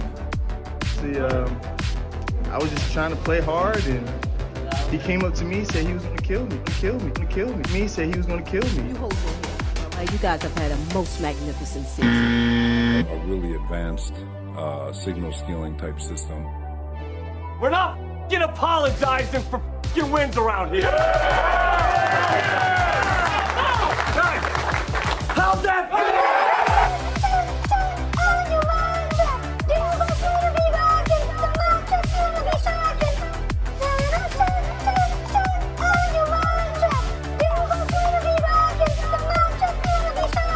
Yeah, I want tough-ass guys, honestly, that love playing football. He said he was going to kill me. Biggest game in the history of the franchise coming up? Yeah. It's GTFO. You want to go to Arby's? I think I should have asked this. I can't believe I haven't asked this. Can you tell us what the words are to your part? We're going up on your mock drafts. Duval's gonna be rocking. The mock draft's gonna be shocking. Really? Yeah. Oh, I thought you were just repeating the actual words of the song. No, play it again, man. But like, it was hard to get my voice that high. Obviously, I mean, like, don't play the whole thing. But that's impressive that you just rattled that off. Well, I wrote it, man. Of course. Hey, this ain't Chat GPT. Yeah, maybe we'll play it tomorrow. We'll listen to it again. But yeah, we're going up on your mock drafts. Duval's going to be rocking. The mock draft's going to be shocking. Nice. There you go. Yeah. Ryan Williams versus Jaguars, now 9:04. Let me say this. We got 2 offensive guards leading the fray here. Yeah. I'm interested to see what we all think about that. I think you know. Well, here's the thing. I've been seeing more and more of these. Also, just mocks that were not sent to us, just that have been circulating. Also, Club 904, Mia O'Brien, go check that out. You can rewatch it on YouTube. Yesterday's episode at 2 o'clock. I believe she had the same things. I believe she had the Jennings guy, the guy who was like a darling of the mock draft, who had that huge mullet, at 56. So there's a large percentage. Well, I don't know how large, but there's a decent percentage of the fan base who wants to see OG at 56. I think I would need that explained to me. Well, I'm all for original gangsters, but don't you think tackle would be more? Or I mean, do they need a guard? Here's the thinking behind the guard potentially could be one. Makari was somewhat disappointing, but they're in on hurt, dollars. Right? Okay. Yeah, he was hurt a lot in the year, but he also where is the back? Because the back ain't cool. Oh, okay. You know what I'm saying? Okay. So is he going to get healthy? But they invested, I think it was like 3 years, $34 million. They paid more for him than Hainsey. Right. So, but where's Cole Van Landen? So the other one is where's Milam? Is Ezra Cleveland. Well, that's true too. But Ezra Cleveland, I think this is his final year on that deal that he signed. Okay. I'm pretty sure. I got to check that. But maybe that's the future left guard. You put a little more action there at guard with the Makari injuries. But I agree with you guys. I think Milam, now they could see him as tackle as well. But still, you're going to get him in. You've got a guy you drafted in the third round last year. Was Milam third or fourth? I think it was the second pick of the third round. Yes. Yeah. And so, I don't see a lot of logic, honestly, in guard other than, that's the best player available and you're getting a hell of a lot of value. Real quick, but we're going to be super behind it, but I want to ask this question. Is tackle or guard more of a need right now? Because we don't know with Cole Van Landen what's going on. Are you confident with Walker Little if he has to come in? Should there be and once again, I'm more team defensive tackle, linebacker, whatever. But should there be more of an emphasis on guard or tackle early on? I don't really think there should be on tackle either. I think you've got Walker Little can play both sides. Now that didn't I get it. I get it. But I mean, you're paying the dude $15 million to probably play better than a rookie that you would get at number 56 is my guess. And you're not going to find a stud offensive tackle most likely at 56. If you were picking in the top 10, you might find an all-world offensive tackle. I think there is some value in the guard, probably more so deeper in the draft than there probably is in the tackle. Well, now, to be fair, they found Cole Van Landen, and he wasn't drafted in the first couple rounds. They did, but that took 4 years for him to develop, Yeah. So, the other thing is, how do you feel about Anton Harrison? I think they're pretty high on Anton, and they picked up the fifth-year option, or they're picking it up. Okay. So, yeah. All right, ready to go? I don't like offensive line at 56. Let me just be honest. Same. All right. With that being said. Yep, with that being said, pick number 56. We're going with Brian Williams one first. Original gangster out of Texas A&M. Chase Line, Hamby? Basantis. Okay. Easy enough. Chase Basantis, 6'5", 315, 31 3/4 inch arms, 9 3/4 inch hands. 5.02 in the 40-yard dash, 32-inch vertical, 8.9 in the broad jump, 7.53 in the three-cone drill. Wait a second. 4.78 in the 20-yard shuttle. Wait a second. Oh, wow. 29 reps in the bench press. Ladies and gentlemen, we have found somebody who did every single activity at the NFL Combine. Atta baby Chase. Check the box, Chase Basantis. We salute you. Congratulations. He did it all, Ryan's man. playing into the show. He knows what's up. Basantis is a tough, well-schooled guard. He lacks ideal length, but he brings heavy hands, good footwork, and plus core strength to the table. Gonna need a sundial to record how long this guy can hold the plank for, apparently, because they talk about his core strength 3 times in this write-up. Kind of like that. He has plenty of nasty when he needs it. Nasty boy. Shout out to Janet Jackson. Footwork can be excitable and sloppy in pass pro. Excitable and sloppy in pass pro. That's a good description. Excitable. I mean, so his feet are, they get a little overwhelmed sometimes, right? So take that for how you want.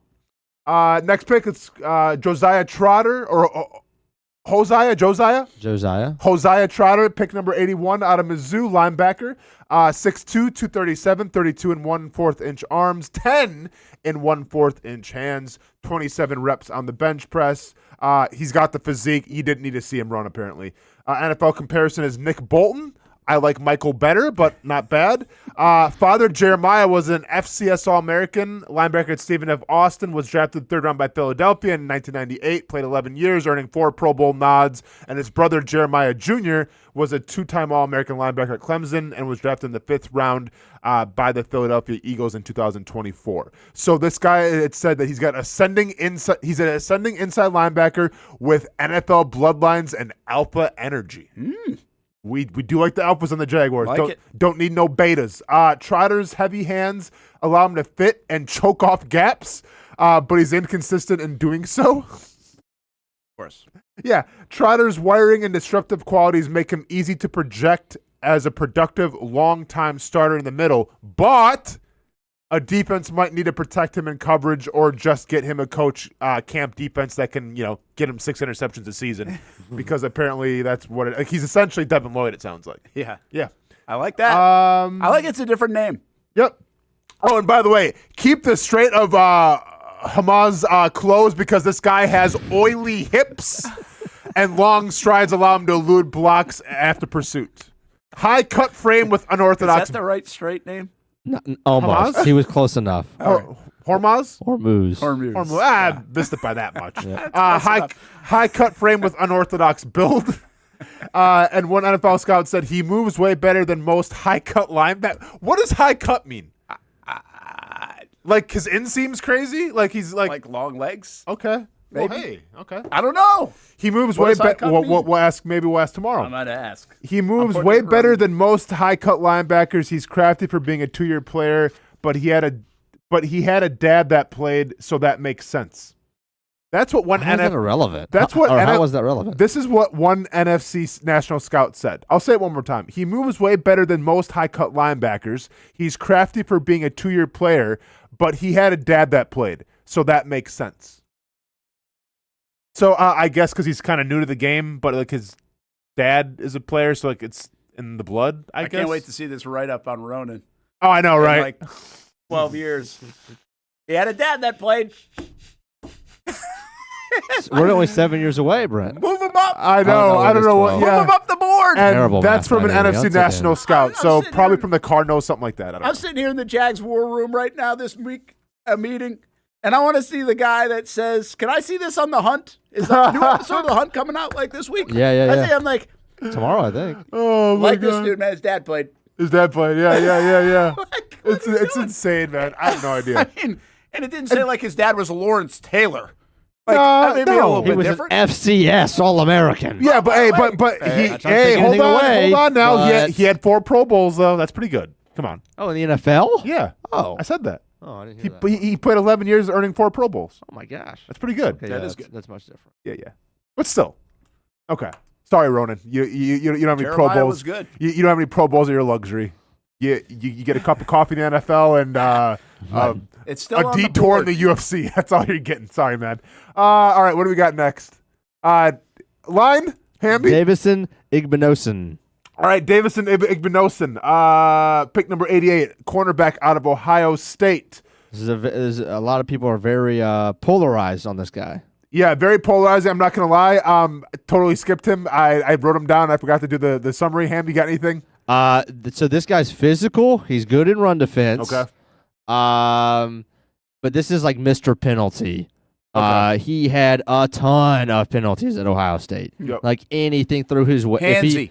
If he ever was a half step behind, he was just going to grab and tackle. Yeah. Let me look. 6'2", 190, so decent length. I'm going to tell you what happened real quick. So I kept on putting Davidson. My phone auto-corrected, and I got so pissed off. I'm like, I'll just come back to it and do it later because I didn't like the auto-correction. I couldn't find the guy, and then I just never came back to it. And then all of a sudden the Hornets were playing, and I never came back to it. So Sorry, we should Hamby. have to write this one up. Yeah, so go ahead, Hamby. Finish Also, it up. this says heavy hands, so that's all 3 guys so far for Ryan have heavy hands. He likes. He's a Gene heavy Smith hander. guy. I like heavy it. hand I like guy. it. I like it. Grew up on the Gene Smith wagon. I like it, man. What's wrong with Gene that? Smith, baby. Attaboy. Hey, I like it a lot. Be Tyson nice. Alualu, heavy hands. Be nice. Be nice. I owe him a lot. All right, cool. Next one.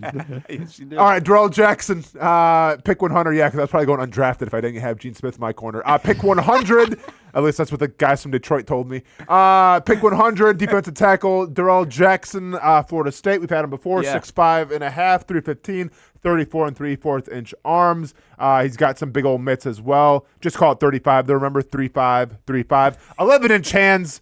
That scale has moved a little bit in this show. What's that? 3-4, 3-4, 3-4, 3-5, 3-4. 3-5. Yeah, it is what it is. But just call it 35. Take production, athleticism. You get the 8th ranked defensive tackle in the draft. He's an enormous interior presence with impressive physical features, but his inconsistencies are partially rooted in flawed fundamentals and technique.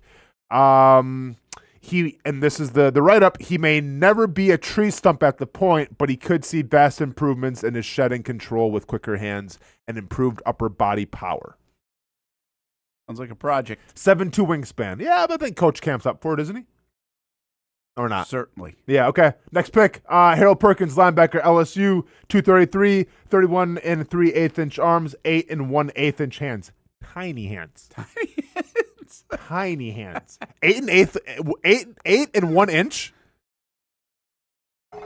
That's his hand. That's his hand trying to tackle you. Okay, it is what it is. Slightly undersized That's off. a typo. I don't think it is. Slightly undersized off-ball linebacker with solid 2025 production, but less in-game impact than he showed in 22 and 23 before his ACL tear in 24. You don't say.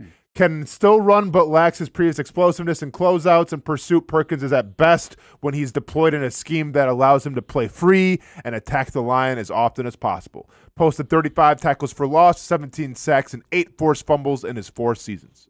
Pretty good numbers, set aside from the ACL. Yeah, this is the type of guy that I'd love to see when the Jags walk 7-8 guys up to the line of scrimmage, as Camp loves to do. And they trigger half of them. The other guy, I mean, this guy can blitz from the linebacker spot. I mean, he's fast. So, I mean, is the game well-rounded? No. But the athleticism, and this is the guy we talked about last time, like, he's a 5-star recruit. He was like the top linebacker in the country out of high school. The potential's off the charts. Just the ACL obviously really hurt him. Yeah, we've talked because we've had him before, right? Yes. And we talked about that ACL. It just hasn't bounced back, which I feel like guys do now, but sometimes it does take a couple years, so it'll be a little bit of a flyer. 164 pick, running back, Penn State, Nicholas Singleton. He is 6 feet tall, 219, 31-inch arms, 9 and 3/8 inch hands, 9th in production. First in athleticism, even though he didn't do the combine, but you know how Penn State works. You run downhill to do the 40-yard dash. If you think I'm 39.5-yard dash. If you think I'm lying, look into it. And once again, first in athleticism, did Bryce Love break the computer? Was he not included in this? I feel like Bryce Love's the most athletic. Yeah, we'll ask him. NFL comparison is Isaiah Grendo.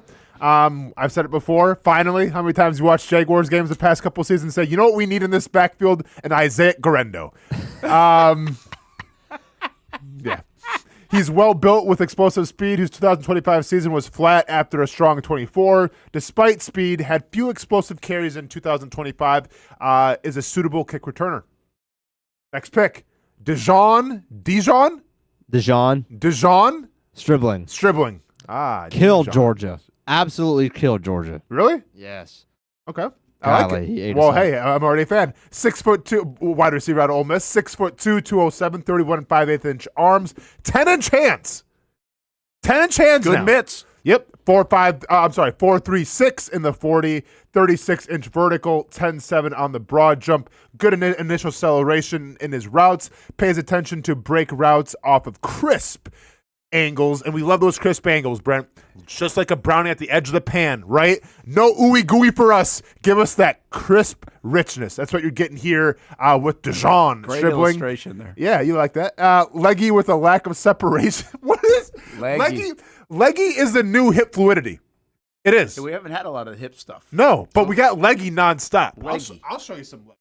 Right? I got those long legs. Leggy with a lack of separation, bursts from breaks underneath. And I made a note, leggy is the new hip fluidity. But don't you get the sense like leggy is a bad connotation? Yeah. Why? I have no idea. Like, so long legs aren't good? I don't understand why they I don't wouldn't know. be. I'm just curious. I mean, they were good for Kelvin Long Johnson. Strider. They were good for Randy They're Moss. good for Randy Moss. I don't know, man. I don't know. Another question we can ask. I've got the question. Hey, Let's go on. This is going to be a 3-hour TED Talk. All right, we're gonna have to sneak. We're gonna have to start Shock Your Mock at 10:15 tomorrow. That's what I'm saying. All right, next pick. Trey Zun. Go ahead. Zun. Okay. Zoom. Pick 203. Offensive coordinator out of Texas A&M. He is the third, by the way. I didn't put that in my notes, but he is the third. Dad played football. Right? 6'6.5", 312. So did grandfather. 32.5-inch arms. Brent, 10 inches on the hands. This is the all hands team here. We're talking about with this mock leaning draft. into the show here, Ryan. 7th in production, 2nd athleticism. Hamby-damby calculator. What does that give you? 8. Hamby? 5. 3rd overall. 33 reps in the bench press. That's all he did. That's all you need. NFL comparison. I don't know why you do NFL comparisons for centers and stuff. Like, come on. Like, NFL comparisons, Joe Tippmann. Any thoughts? Do you think anybody right now we could do on the spot could name 10 centers in the league? I don't even know who our own center. Who's our center? I forget. Hainsey. Oh yeah, that's right. Morse is gone, right? Wait, is Beaster still back there? Beaster and Monheim. That's right. Hainsey and Monheim. Those are the two that I can name. Beaster's gone, right? Yeah, he's done. Jeremy Kane was the long snapper. Okay, got it. You know the Saints center? Is he with the Saints? The guy he was. I thought he went to like the Panthers now or something. Oh gosh, he might have Luke Porter. The only center I really know is the guy that calls for the Masters now, Jason Kelsey. That's about it. Moment. All right, so he was a 4-year starter, left tackle with deep family ties to Texas A&M. Wait, so hang on. Yeah, okay. 4-year starter at left tackle with deep family ties to Texas A&M. By the way, deep family ties to Texas A&M cult. Don't want him. Don't want him. Like if you have any deep ties to any university, A&M is the last school I want you to be deeply tied to. So, Hamby, am I wrong? No. So untie him. Why untie him? Why is this part of the write-up? Because it's A&M. Well, that's what it says. I'm just telling you. Why is I that called it a cult. They didn't I call know it a that. cult. I'm just saying. Why would you put deep ties to Texas A&M? I have no idea. Maybe. What does that have to do with playing in the NFL? Because maybe Lance is trying to hint at something. Maybe he's not intangibly rich. All right, I got another question about these. All right. He has enough anchor for a move inside. This guy has anchors coming out of his pockets, apparently. That was me.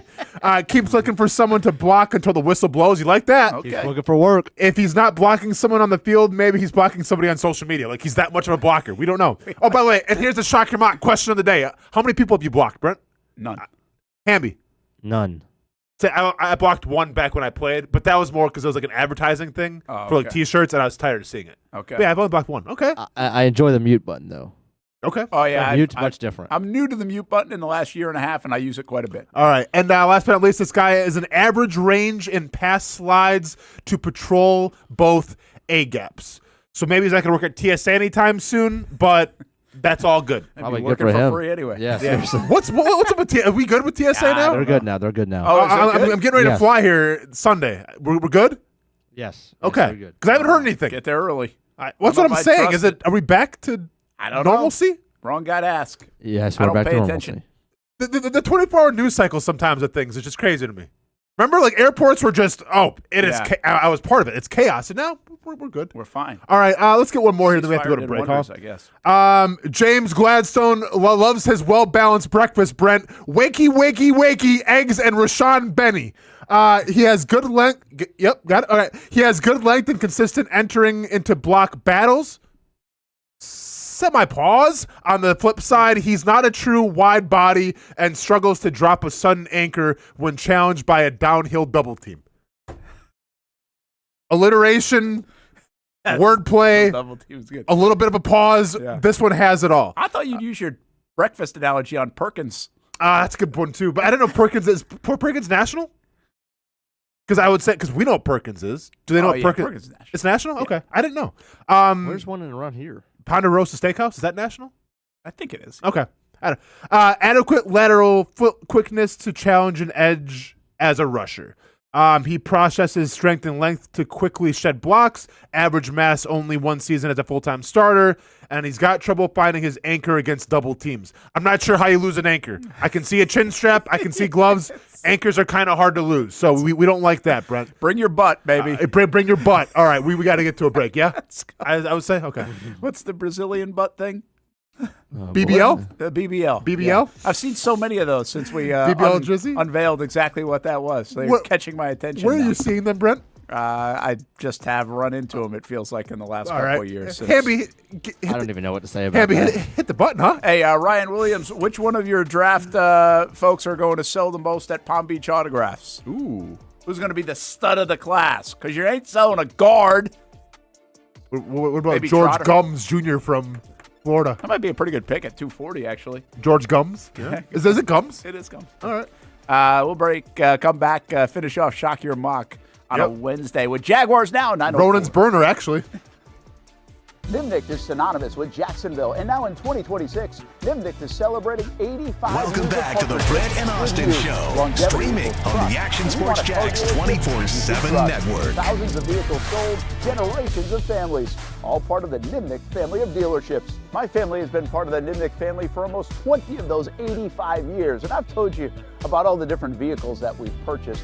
But it's not about the cars and the trucks. It's about the service and also the Nimnicht relationships that expand all around the community.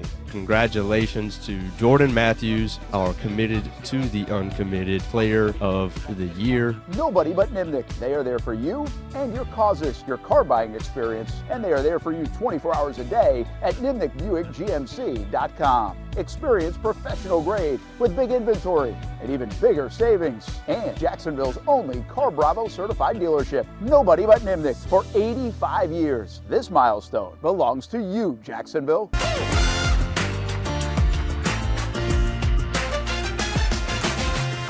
Empower a future, inspire a dream.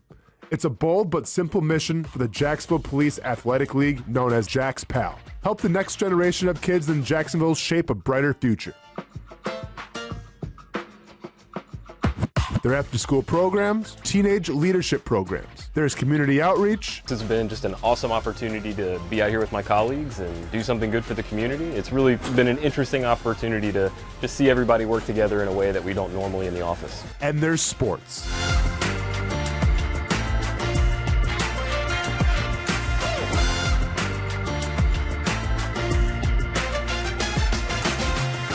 There are also ways you can help the next generation with a donation of any kind. Just visit jaxpal.org to get more information. Empower a future, inspire a dream with Jax PAL.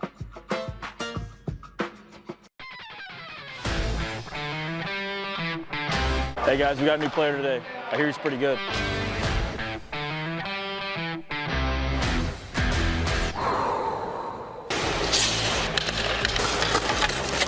Heard this guy played in the NFL.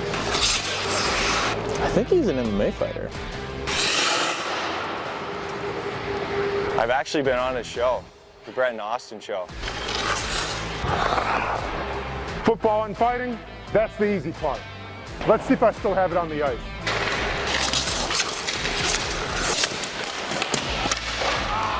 What the heck, man? Who is this guy? He's saving everything. Leave the hockey to the pros, man. It's hockey season. Come on out and see the Icemen play. Get your tickets at JacksonvilleIcemen.com. We've been telling you about the Action Sports Jax 24/7 network for over a year now. How to find it, what to see. Simply put, it's TV online. Local sports content all day, every day. Just like this. Did you always want to make history? Like, think that big, or just say, hey, I want to play in the NFL? I always say I wanted to play in the NFL. That's it. Back to her left side, takes a shot, and into the back of the net. Oh, what a pass. Oh my goodness! What a pass. Say he doesn't make a tackle, you still feel like his presence is felt in every single play. I did have a sense that they wanted to be bold, that they wanted to make a splash.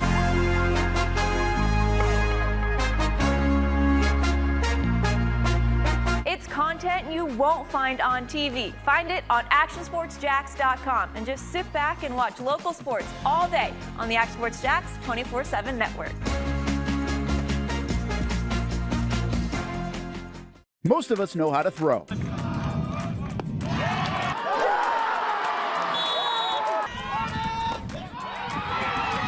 But you need to know what to throw. I'm not talking about footballs, baseballs, softballs. We're talking about those items you need to recycle. Republic Services explains it easy. Recycling simplified. 1.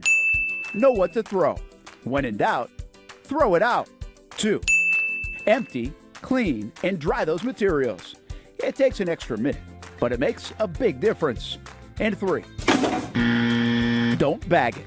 This makes the recycling process faster and more efficient. This is a look at the Republic Services North Florida Recycling Center. You can make this process even more efficient. By utilizing those 3 steps, Republic Services can help you become a better recycler in your home. Learn more at recyclingsimplified.com. Welcome back to the Brent and Austin Show, streaming on the Action Sports Jax 24/7 network.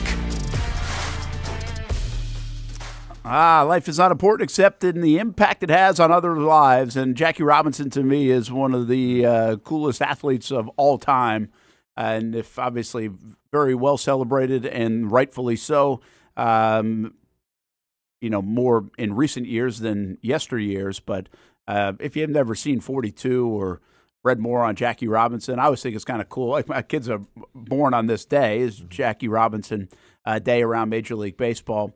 And one of the kids did, I don't know which one, I think it was Ty, maybe it was, I don't know, I can't remember, did like a school project on Jackie Robinson. Oh, cool. So to me, just like the kids should know about Jackie Robinson. 42 helps that as well. But Jackie Robinson Day, Tax Day, Tyler and Kaylee birthday. A lot of things going on.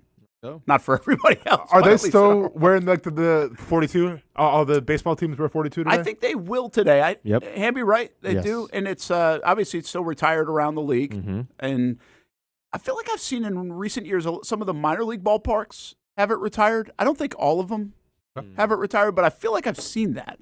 In fact, I might have. It might be at the Shrimp that I saw that recently. But I jogged my memory on it because I was like, I didn't know if all the minor league ballparks have the number 42 retired as well. And that might be the case. I guess I'll have to read up on that. All right, Shock Your Mock 2026. We have 2 more days of it to get down to the Elite 8. And then on Friday, we will get it down to a Final 4, which then will take place next week.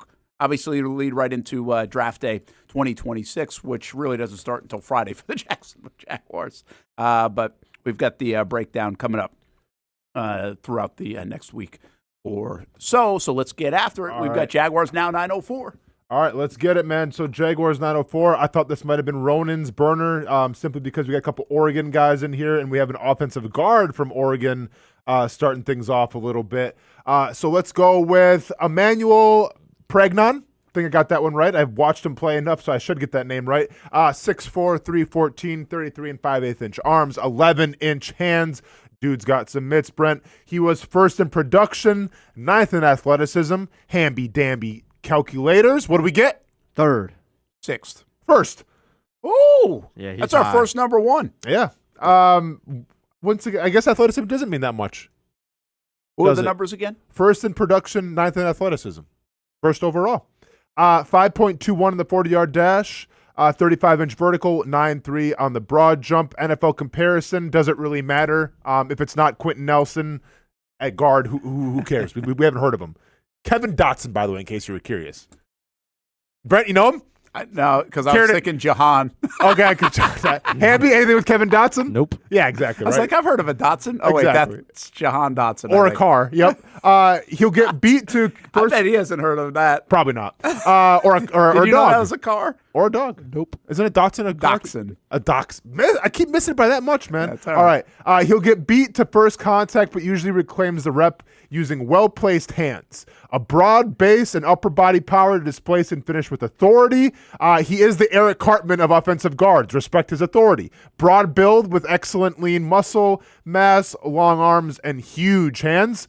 Get this part. Glass-eating field demeanor will be approved by coaches. Wow. That says nasty. It's nasty. Not sure how you're going to pass a physical eating glass, but more power Better than to you. microplastics, apparently. Oh, that's debatable.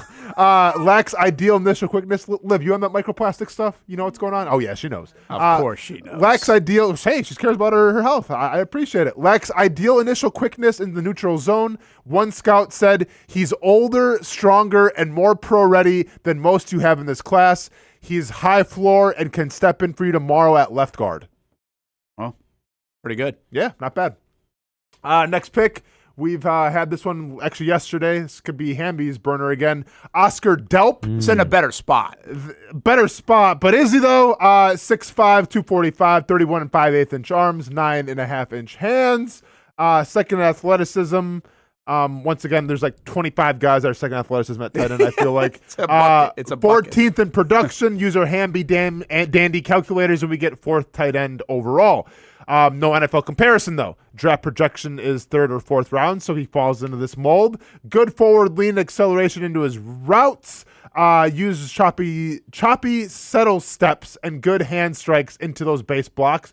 So I guess choppy settle steps are great if you're blocking. They're not so good, apparently, like the other guy in the other draft, where they're bad if you're route running or like playing linebacker. Yeah, I was going to say on the defensive side, probably not good. Right? So I guess you want choppy on offense, not so choppy on defense. Needs to get stronger with his upper body and blocking duties.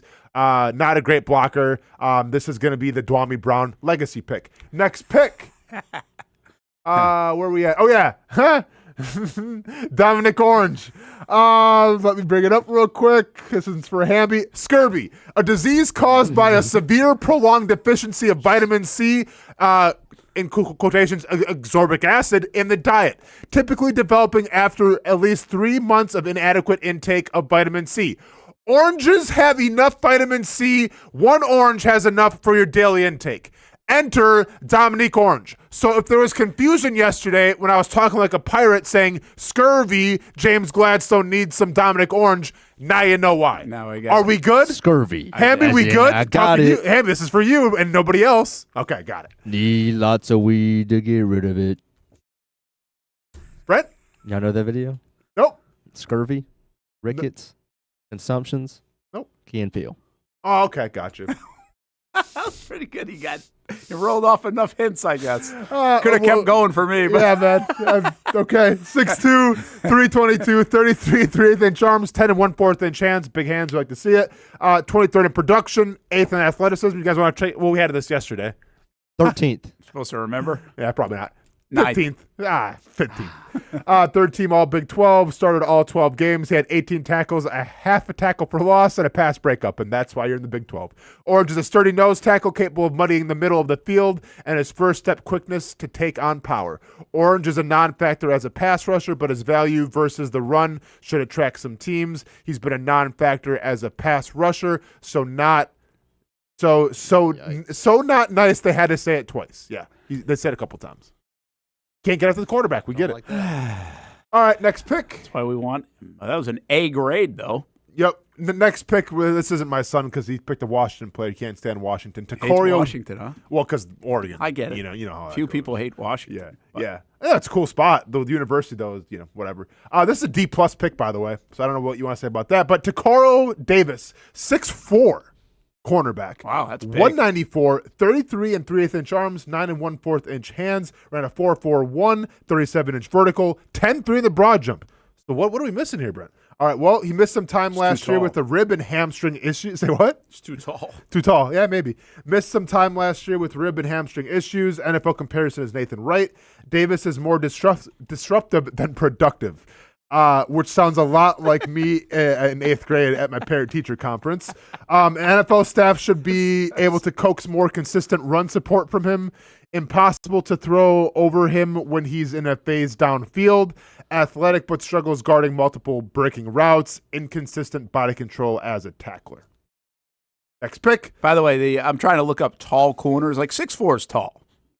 And so the name tall. that you would know, at least Brandon Browner was 6'4". Okay. So obviously a good player with Seattle. And this doesn't list it. Forget it. But yeah, so I was trying to find like a tall corner now. Like it just is high, right? A lot of corners are 6'1", 6'2". How tall was A-Train Lane? Dick Lane. I'll look it up. Okay. I mean, I don't know that he's from back in the day, but I feel like he might have been pretty tall. Now I'm completely sidetracked. My bad. All right, everybody. We're back. Landon Robinson, defensive tackle. Aaron Donald Jr. essentially out of Navy. 6'1". Is it 6'1"? Night Train Lane. Yeah. Huh. Okay. I guess I'm not related to him. 5'11", 293. Robinson might not possess the ideal measurables, but don't ignore his game film. He's small by NFL standards, but he's strong. Stays square and corkscrews his post leg into ground anchors. Still want to see it. Stubby frame with a lack of length that falls below NFL norms will get engulfed by properly fit double team blocks. Kieran Crawford, pick 164 edge out of Auburn. Dude came into the combine wearing a wave cap in his photo, so he's not messing around. 6'4", 253, 32-inch arms, 9-inch hands. Only played high school for 1 year, had 14 sacks. Is that good? I think so. NFL comparison is Samson Ubakaman. Didn't do the combine drills. He started playing football in his senior year of high school and is still developing his both instincts and technique. The former high school basketball player has toughness to match his athleticism, but isn't ready to set an NFL edge quite yet. He's twitchy and rushes with his ideal energy as a hungry quarterback hunter. You like that or no? That guy that played 1 year of football. I like a guy that's played one year of football and is like still learning the game. Yeah, and by the way, played at Auburn, right? Yeah. So like, I like that. Not coming from the. I'm not mad at that. Whatever small school it is. Murray State. Fort Hayes State. I get what you're saying. I was trying Murray not State. to use Murray. No, Ashland University. It's all good. Small school picks suck. I got it, Brent. Thank you. Next pick, Taurine York, linebacker out of 166. Say what? He's a dog. Not an actual like Georgia dog, but a dog on the field. Oh, okay. Hamby should have to do an all SEC draft for the Jags. Hamby, you Easy. should. I think that'd be good. Hamby, do you know a lot about this guy? Yeah, obviously. Oh yeah, this guy. I mean, he is the captain on the field. He made every play. They always talked about how he knew.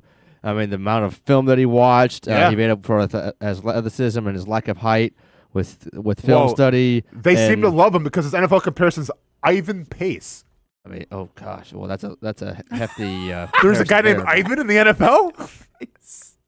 Orlando's brother. Yeah, I guess, man. 5'11", 226, 30-inch arms, 8.5-inch hands. This is the weirdest combine showcase I've ever seen. Is this the smallest hands draft of all time? It might be, man. And this is also the weirdest combine showcase ever. This dude did a 3-cone drill, a 20-yard shuttle, and a bench press, and called it a day. Didn't do any of the jumps. Didn't do the 40-yard dash. 3-cone, and yeah, it was good, I guess. I don't know, 7.32. I don't know if that's good or not. 20-yard shuttle and the bench press of 25 reps. NFL comparison, like I said, Evan Pace. York is a defensive quarterback who aligns the front and leads by example with all-day urgency. No, this guy is not an actual quarterback. This is Jalen Hurts, actually. Look him up. This guy looks exactly like Jalen Hurts. Hamby, please co-sign when you get a second. It's Jalen Hurts. He's in consistent trigger and close mode, but needs better diagnostic patience to avoid the missed run fits. Compact with a thick base and good balance. That's Jalen Hurts, I told you. Undersized and gets knocked around big bodies. It's not working in Philly. His company's trying to reinvent himself, and now he's playing linebacker, everybody. We almost done here? We got one more, I guess. We can do. Almost done. Well, I know we're kind of behind it a We're little good. bit. Borkircher, we already have done. Where are we at? Yeah, my bad. Oh, yeah, Nate Borkircher. Hamby, is that how you say it? Borkircher? Yep. 6'5.5", 245, 32.5-inch arms, 10.5-inch hands, big hands. Dude said, I'm only going to do the shuttle, 4.4. Skip the stat page on Borkircher. Doesn't have any offer to find him. The guy might be intangibly... Okay, this guy might be intangibly on food stamps simply because he has no stats to speak of. But he's got good size. NFL comparisons, Taylor Conklin. So I've heard of him. So not bad. And we'll do Devin Boykin just for the heck of it. Devin Boykin, I couldn't find him once again because he's not available on the NFL. Had him yesterday. So this is ChatGPT. So this is ChatGPT's breakdown. He's physical, Great eyes and zone coverage. Downside, level of competition. Didn't play against anybody. And that's what that you was get from Indiana. ChatGPT. Yeah. That was a wild one from ChatGPT, not good at the game. That's Devin yet. Boykin. Still working on that. And there's also a running back from Oregon that got selected as well. That is a little slow, but apparently even though he's slow, he can hit the hole, and that's a pause. This is interesting. I actually, in a weird way, because we have to negate the guard, almost negate the guard if you don't like it. Like, I'm not in love with the guard pick. Mm-hmm. But since both did it, I kind of like both dress. I don't mind Delp in that second one. I do think the Jags need some tight end help. But you don't get to defensive tackle and linebacker. Yeah. Did they ever get to a linebacker? And the defensive tackle that you did take is a non-threat in the past game. Yeah, I like Ryan Williams a little better. I do too. But are we maybe buoyed by Trotter's pick there too. You know? Are we going to bring the A&M cult leader in here? Yeah, okay. I mean, okay. Pick two, whatever you can. Well, you got 2 A&M guys in the bottom draft too. Yeah, but the one. Yeah, but they have deep family ties. Yeah, this guy's got deep family ties, Hamby. Do you want that on the team? Yeah, I'll take that over hearing Hamby trying to break down Oscar Delp every single week and why he should be playing over Brenton Strange. So I guess we'll take Ryan Williams. All right, Ryan Williams it is. All right, Ryan Williams is the pick. That is Shock Your Mock for a Wednesday. We'll do one more tomorrow. We're messing around with potentially us doing a mock maybe even on Friday, but I think Fridays they're starting to add up with a lot of stuff. So we'll see. We've still got another week to try to do it too. Together here live on the show if we think we can make it work. Or we can just do it off the show and then reveal what we... Yeah, it could be something for the internet. Right. Or maybe like a premium. We should start like a... yes, you have to pay. A Patreon. Yeah, Patreon. Very good. Yeah, I've always wanted to try that. Yeah. See if anybody actually does pay. No one shows up. It's just us hanging out. Nothing's more humbling. Yeah, people are trying to legally stream it. Even my mom's like, hey, do you got like that website that... come on, I'm not paying $5. Okay. We will see you tomorrow. We'll see you tonight on TV, CBS 47, Fox 30. No gate fees coming up at 2 o'clock, by the way, talking high school baseball and softball as well. Baker's Sports. It's a hometown business filled with hometown people trying to make you feel right at home. Chris Conley, Jacksonville University. Walker Wright, class of 2018, West Nassau High School. Michael Young, Fletcher High School. Baker's Sports started in a grassroots way and now outfits much of the Southeast. Samuel Coffrin, Paxton School for Advanced Studies. High school sports, travel sports, youth sports of all kinds. They are a one-stop shop carrying Nike, Adidas, Under Armour brands, and more. Vincent Caldes, Oakleaf High School. Tony Mazzio, Stanwood High School, class of 2002. Whether it's sports teams on the field or it's your team in the workplace, like our Action Sports Jacks team, and community events like the Dream 18 Golf Tournament, and many others. Cole Tilley, Hilliard High School. Reagan Webb, Eagles View Academy. Look good, feel good, play good.